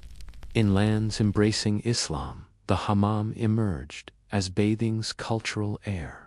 These steam-filled sanctuaries incorporated the Roman genius for heated rooms and communal cleansing, while adapting to new cultural sensibilities. As hammams blossomed across North Africa and the Middle East, they preserved Roman wellness wisdom within an entirely new religious framework. Remarkable cultural transfusion across time and faith. Europe rediscovered its bathing heritage during the intellectual awakening of the Renaissance and Enlightenment. Elegant spa towns like Bath in England and Baden-Baden in Germany became fashionable retreats where visitors took the waters for health and sociability. Though dressed in new architectural clothing, these establishments carried Roman bathing DNA in their veins, honoring ancient traditions while the empire itself existed only in memory. Today's travelers stand awestruck before the weathered remains of Roman bathing complexes, the imposing ruins of Caracalla's baths in Rome, the remarkably preserved Stabian baths of Pompeii, and countless humbler sites scattered across 3 continents. These architectural ghosts remind us that Rome's true conquest wasn't merely through military might, but through offering pleasures and comforts that transcended cultural boundaries. The spirit of Roman bathing lives on in our modern wellness practices. Every spa treatment, every steam room session, every therapeutic hot soak unknowingly pays homage to ancient Roman rituals. In our most private moments of relaxation, when we sink into warm water and feel the day's tensions dissolve, we participate in a tradition spanning millennia. The empire may have fallen, but its most intimate legacy still soothes our bodies and souls today. In ancient Egypt, medicine emerged not from sterile laboratories, but from sacred temples, humble dwellings, and divine revelations. Healing transcended mere physical treatment. It was a sacred art where the boundaries between science and spirituality dissolved. Your physician might simultaneously bandage your wound while murmuring incantations to speed recovery. Seeing no contradiction between these approaches, Egyptian medical understanding was woven inseparably with religious belief. Illness wasn't simply physical malfunction, but potentially divine punishment, spiritual invasion, or cosmic imbalance. The concept of Matha, fundamental order, governing existence, extended into medical theory. When disease struck, it represented disorder, requiring both physical and metaphysical correction. The medical landscape featured multiple practitioners working in harmony. The SNOE physician collaborated closely with priests specialized in healing rituals. This created a complementary system where physical remedies and spiritual invocations worked in tandem. Herbs treated the body, while prayers protected the soul, creating a comprehensive healing approach uniting seen and unseen realms. Temples served dual purposes as worship centers and healing sanctuaries. The cult of Imhotep, the genius architect and physician, later elevated to divine healer. Status developed temple complexes where the suffering sought divine intervention. Incubation involved sleeping within sacred precincts, inviting diagnostic dreams where gods might reveal ailments, causes, or suggest treatments, creating, perhaps, the world's first specialized healthcare facilities. Egyptian medical education combined rigorous study with spiritual instruction. Healers meticulously examined medical texts like the Ebers and Edwin Smith papyri, containing hundreds of case studies, treatments, and procedures. These remarkable documents reveal a culture that, while invoking divine assistance, simultaneously developed sophisticated observation skills and treatment protocols, from advanced wound care to complex dental procedures. Magical elements weren't mere supplements, but essential components of medical treatment. Prescriptions routinely included specific incantations alongside physical ingredients. A broken limb might receive both practical splinting and protective spells against malevolent spirits. What modern medicine categorizes as psychological disorders were understood as spiritual disturbances requiring specialized ritual intervention from priests or magicians. To contemporary sensibilities, this fusion of empirical medicine and mystical practice appears contradictory. Their healers navigated between visible and invisible worlds with remarkable fluidity, one hand preparing herbal remedies while the other gestured toward divine powers, both actions equally vital to restoration and wellness. Even when suspecting supernatural causes, diagnosis began with meticulous physical examination. Physicians scrutinized posture, complexion, breathing patterns, and bodily excretions for diagnostic clues. These weren't casual observations, but carefully documented findings, compared against precedents, and transmitted through generations of medical practice. The pulse examination held particularly profound significance in Egyptian medicine, poetically termed the speech of the heart. Pulse quality offered insights into the body's internal condition. Through these pathways flowed air, blood, while their anatomical understanding contained inaccuracies. Egyptian physicians often reached remarkably effective clinical conclusions. Practitioners readily shifted to spiritual diagnosis, considering divine punishment, enemy curses, or restless spirits as potential sources of suffering requiring specialized spiritual treatments. Egyptian pharmacology blended practical chemistry with ritual significance. Copper compounds possessing natural antimicrobial properties, unknown to the ancients but evident in their outcomes, found their way into infection-fighting salves, botanical oils extracted from lotus flowers, castor plants, and black cumin seeds provided effective pain relief and massage bases. Prescriptions specified precise measurements and application durations, while incorporating spoken invocations. In Egyptian healing tradition, words themselves possessed medicinal power. Spoken incantations activated physical ingredients, transforming ordinary substances into extraordinary remedies. Far from primitive superstition, Egyptian medicine represented a sophisticated, documented, and continuously refined healing system. While certain remedies appear bizarre to modern evaluation, many contained genuinely effective, active ingredients that science later confirmed. Their comprehensive approach drew simultaneously from natural resources, human anatomy, and divine wisdom, creating a medical tradition that, in many ways, anticipated modern integrative medicine by 4 millennia. While herbal remedies and spiritual incantations formed the cornerstone of Egyptian medicine, these ancient healers also mastered precise surgical interventions when necessary. They recognized that certain conditions demanded more than external treatments. They required skilled hands and sharp instruments. Our most remarkable window into Egyptian surgical practice comes through the Edwin Smith, primarily focusing on serious injuries, including cranial fractures, clavicle breaks, and spinal trauma. Most striking is the document's pragmatic classification system for patient prognosis. An ailment I will contend with uncertain outcome, and an ailment not to be treated terminal cases.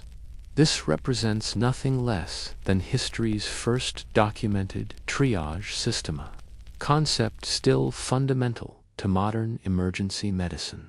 Egyptian surgeons utilized a sophisticated toolkit, including bronze knives with precisely honed edges, specialized scalpels, various forceps designs, cautery implements for controlling bleeding, and suturing needles. Their surgical repertoire included wound closure through careful stitching, abscess drainage, fracture reduction with wooden splints, and even circumcision procedures. Archaeological evidence from mummified remains reveals healed fractures and surgical interventions, confirming that patients survived complex procedures and continued living productive lives for years afterward. Ancient Egyptian surgeons were remarkable pioneers in wound care. Beer containing alcohol that killed bacteria, or plant resins that sealed and protected, reducing inflammation while forming a protective barrier. For pain management, they administered powerful opium extracts or sedative herbs that dulled sensation without rendering the patient unconscious. Perhaps most fascinating was their sophisticated risk assessment. When confronted with embedded foreign objects, like arrowheads, Egyptian surgeons often made the calculated decision to leave them in place if extraction risked greater damage, a principle still honored in modern trauma medicine. This wasn't primitive hesitation, but rather deliberate restraint based on observed outcomes. Their legacy wasn't just in what they did, but in how they approached medicine, methodically observing, meticulously documenting, and systematically teaching the next generation. Through careful bandaging techniques and precisely executed procedures, Egypt established foundations that would eventually support the magnificent edifice of Greek, Roman, and ultimately modern surgical practice. Women's health wasn't peripheral in ancient Egyptian medicine, it was foundational. Fertility, pregnancy, childbirth, and contraception received dedicated attention in medical texts and practice. Women weren't merely patients, they sometimes served as healers themselves, particularly as midwives who guided new life into the world with practiced hands and sacred knowledge. The Kahun gynecological papyrus stands as testament to this focus, dating to approximately 800 BC, making it humanity's oldest known medical text devoted entirely to women's reproductive health. This remarkable document catalogs diagnoses and treatments for conditions ranging from infertility and miscarriage to various types of vaginal discharge and birth complications, demonstrating an understanding of female anatomy that was surprisingly advanced for its time. Like other Egyptian medical texts, each entry follows a methodical structure: symptom, examination, diagnosis, and treatment, a protocol remarkably similar to modern medical practice. Their approach to pregnancy testing reveals a fascinating blend of observation and experimentation. One frequently documented test involved having a woman urinate on barley and emmer wheat seeds. Emmer wheat growth suggested a female, while no germination meant no pregnancy. Intriguingly, modern scientific investigation suggests this method may have achieved modest accuracy, as pregnancy hormones in urine can indeed affect seed germination patterns, an early form of bioassay. Millennia before modern pregnancy tests, Egyptian physicians devoted considerable attention to contraception, developing some of history's earliest birth control methods. They created barrier methods using mixtures of honey, a natural spermicide, acacia leaves, which ferment to produce lactic acid, still used in modern spermicides, and ground dates, all inserted vaginally. Some formulations included crocodile dung alarming to modern sensibilities, but likely valued for both its physical properties as a barrier and its symbolic potency in Egyptian cosmology. These weren't random experiments, but carefully formulated approaches to family planning in a society where controlling fertility was considered essential to both personal and societal well-being. Childbirth in ancient Egypt was primarily the domain of female midwives, who blended practical skill with spiritual protection. Women labored upon specialized birth bricks platforms, allowing the optimal squatting position that uses gravity to assist delivery. Throughout labor, midwives provided both physical support and spiritual protection, reciting powerful incantations to ward off Amit, the fearsome demoness believed to cause miscarriages and birth complications. Laboring women wore protective amulets depicting Tauret, the hippo-headed goddess of childbirth, her fearsome appearance designed to frighten away malevolent forces. For difficult labor, treatments ranged from practical interventions, like massaging the womb with castor oil, to more mystical approaches, having the mother inhale fragrant herbal infusions or drink special mixtures designed to open the body and facilitate birth. Cesarean delivery remained unknown in ancient Egypt, when a birth couldn't proceed naturally. Tragedy often followed for mother, child, or both, a stark reminder of medicine's limitations in this era. Yet despite these constraints, Egyptian obstetrical practice was remarkably sophisticated, reflecting a culture where fertility was considered divine, womanhood sacred, and the process of birth itself a mysterious threshold between worlds, watched over by both skilled healers and powerful deities.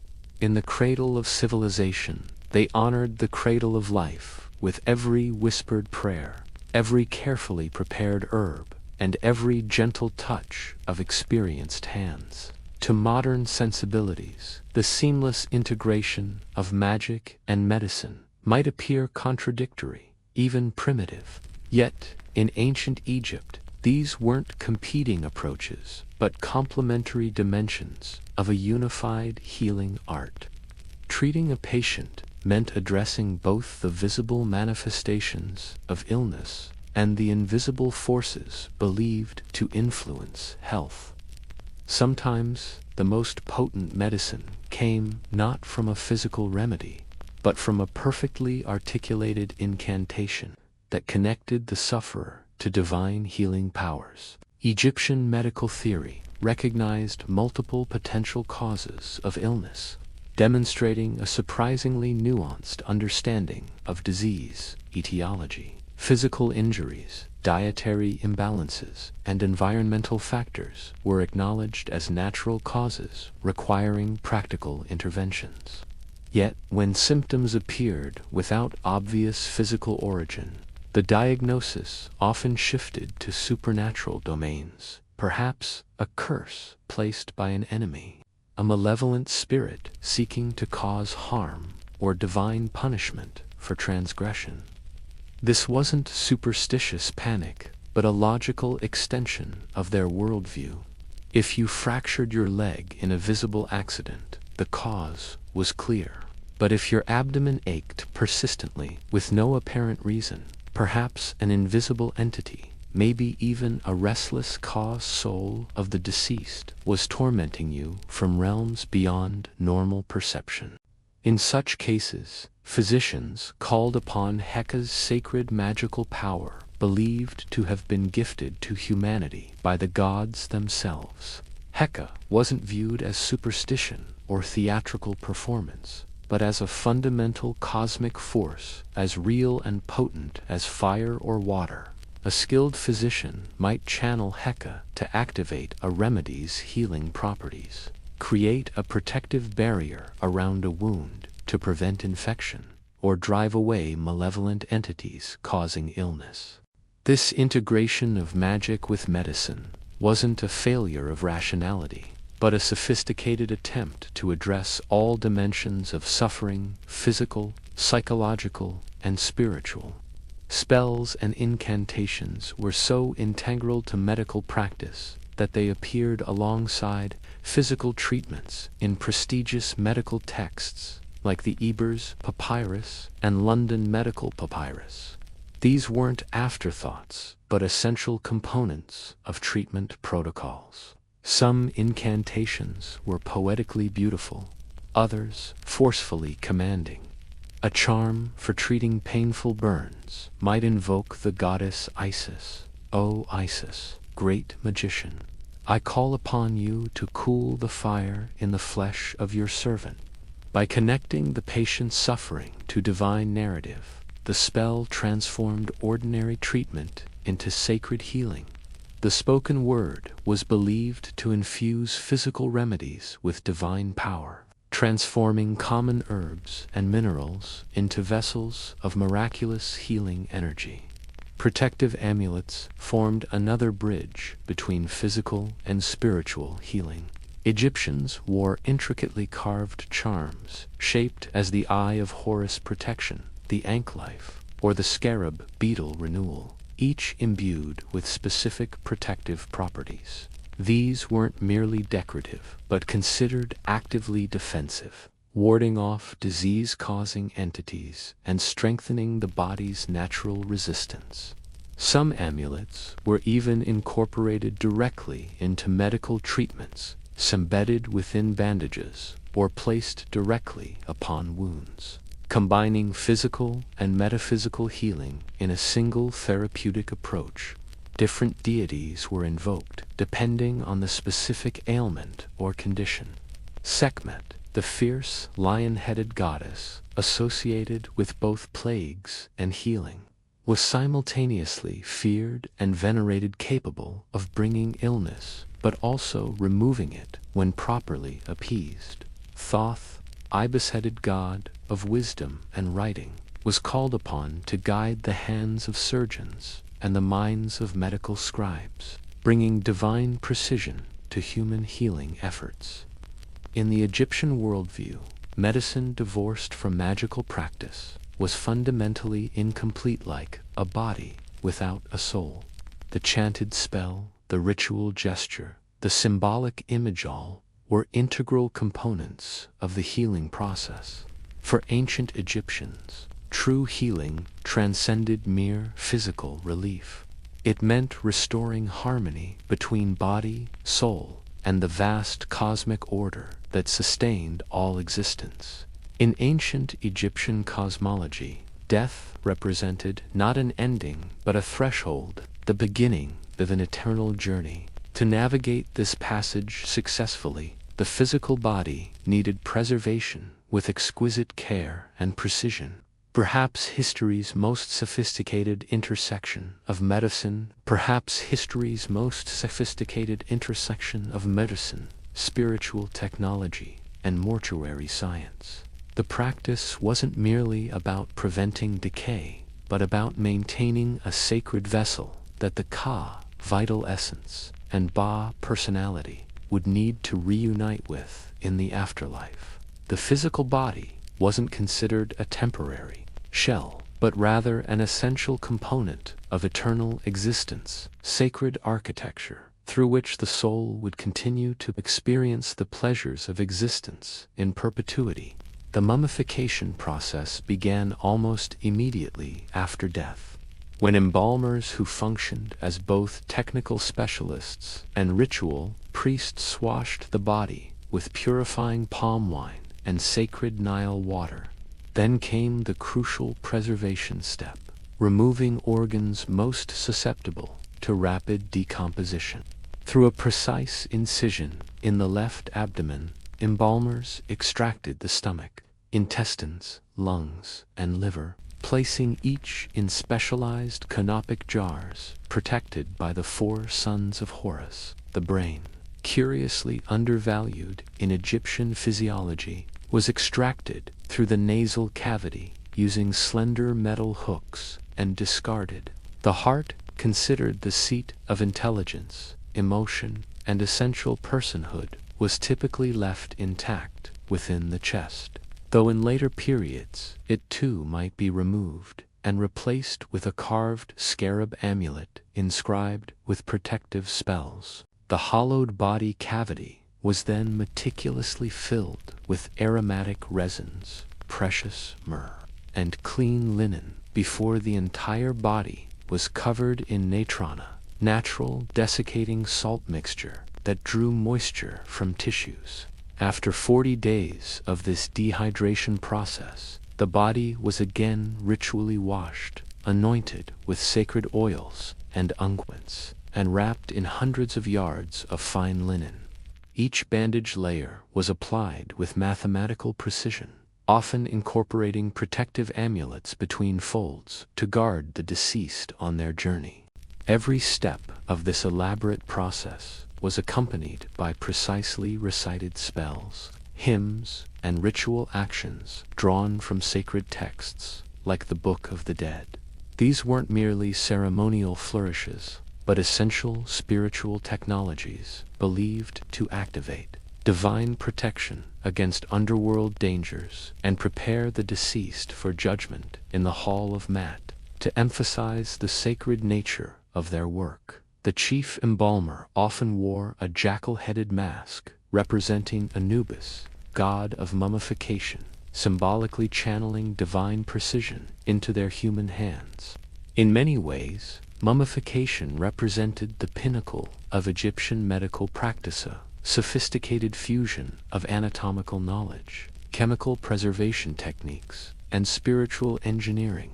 It wasn't focused on saving life, but on preserving it eternally, transforming the mortal body into an everlasting dwelling place for the immortal soul. To the ancient Egyptians, the perfectly preserved body wasn't merely a symbol of health, but a literal vehicle for eternal existence. And in every meticulously wrapped limb, every carefully preserved feature, they practiced perhaps history's most ambitious form of medicine, one that sought to heal not just the ailments of mortal life, but the ultimate wound of mortality itself. While Egypt's magnificent temples and tombs have captivated generations of explorers and archaeologists, perhaps its most enduring legacy lies in something far more fragile: the papyrus scrolls that preserved its medical knowledge.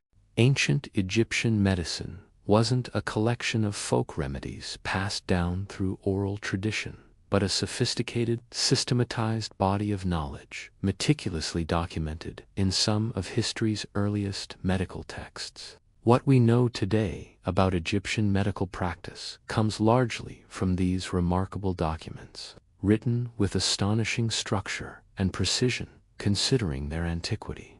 The Ebers Papyrus stands as the most comprehensive of these medical texts, dating to approximately 1550 BCE, though likely preserving much older knowledge.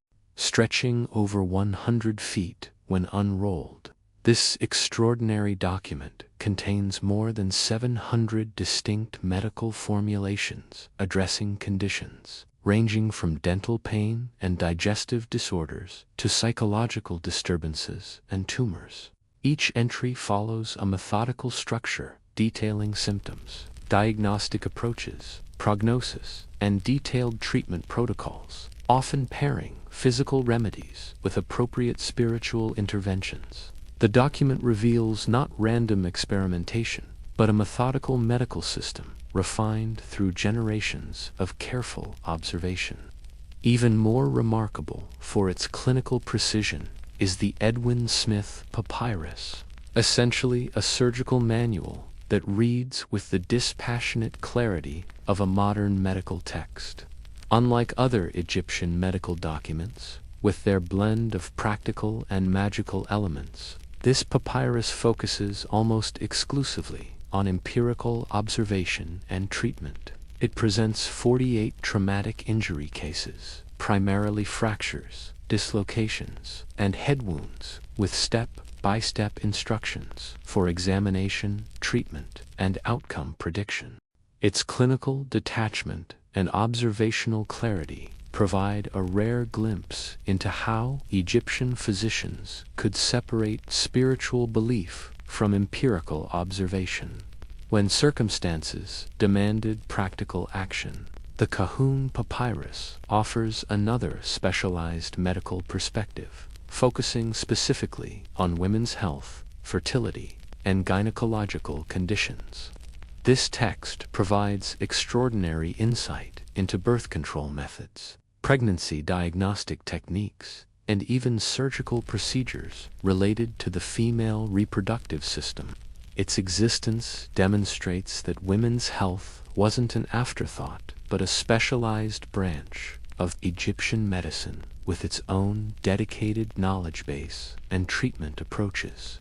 These precious texts weren't hidden away in temple sanctuaries or royal treasuries, but actively studied by generations of physicians and scribes, many trained at institutions called houses of life, scholarly centers typically attached to major temples where medical knowledge was taught alongside mathematics, astronomy, and religious law.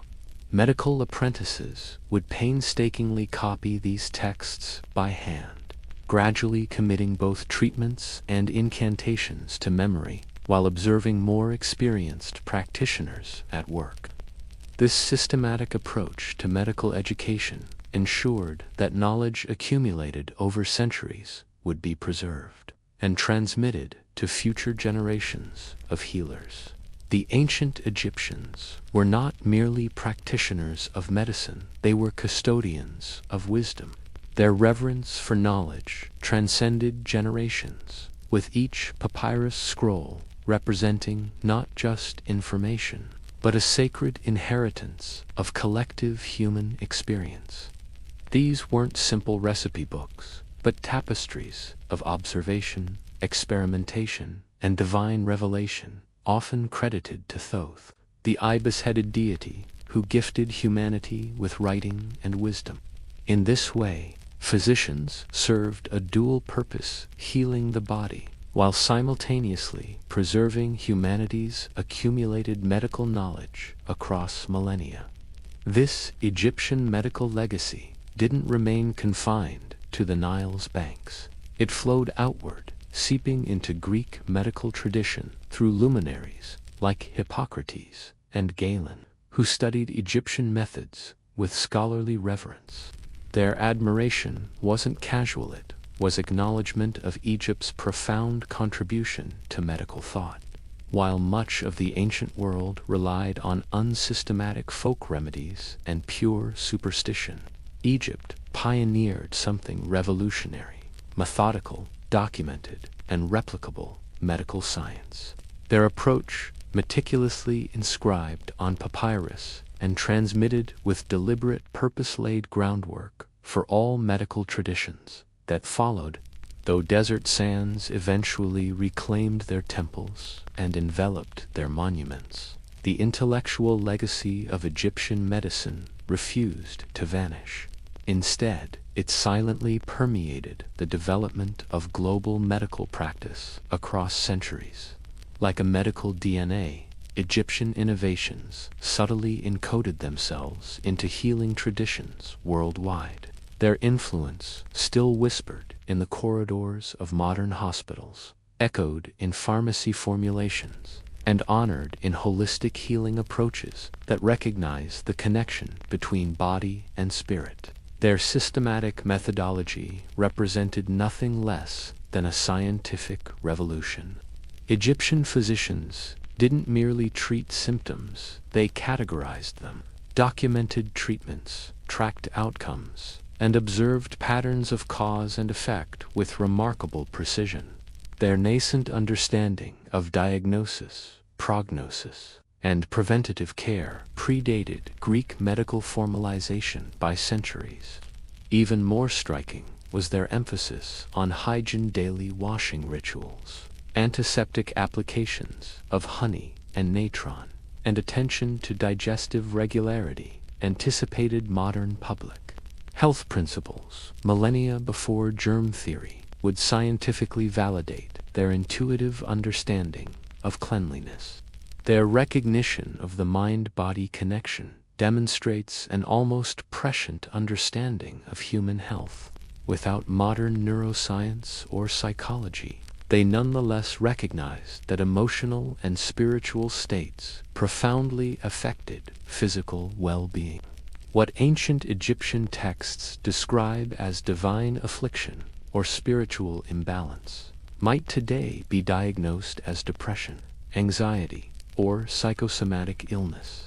Their integrated treatment approach, combining herbal remedies, spiritual rituals, and community support, created a holistic healing framework that modern medicine has only recently begun to rediscover and validate. The Egyptian pharmacopoeia has demonstrated remarkable staying power. Remedies like garlic, with its antimicrobial properties, soothing aloe vera, versatile castor oil, and pain-relieving willow bark, containing salicylic acid, aspirin's precursor, remain in use today. Some transformed into pharmaceutical drugs, others sold as natural supplements in health stores worldwide.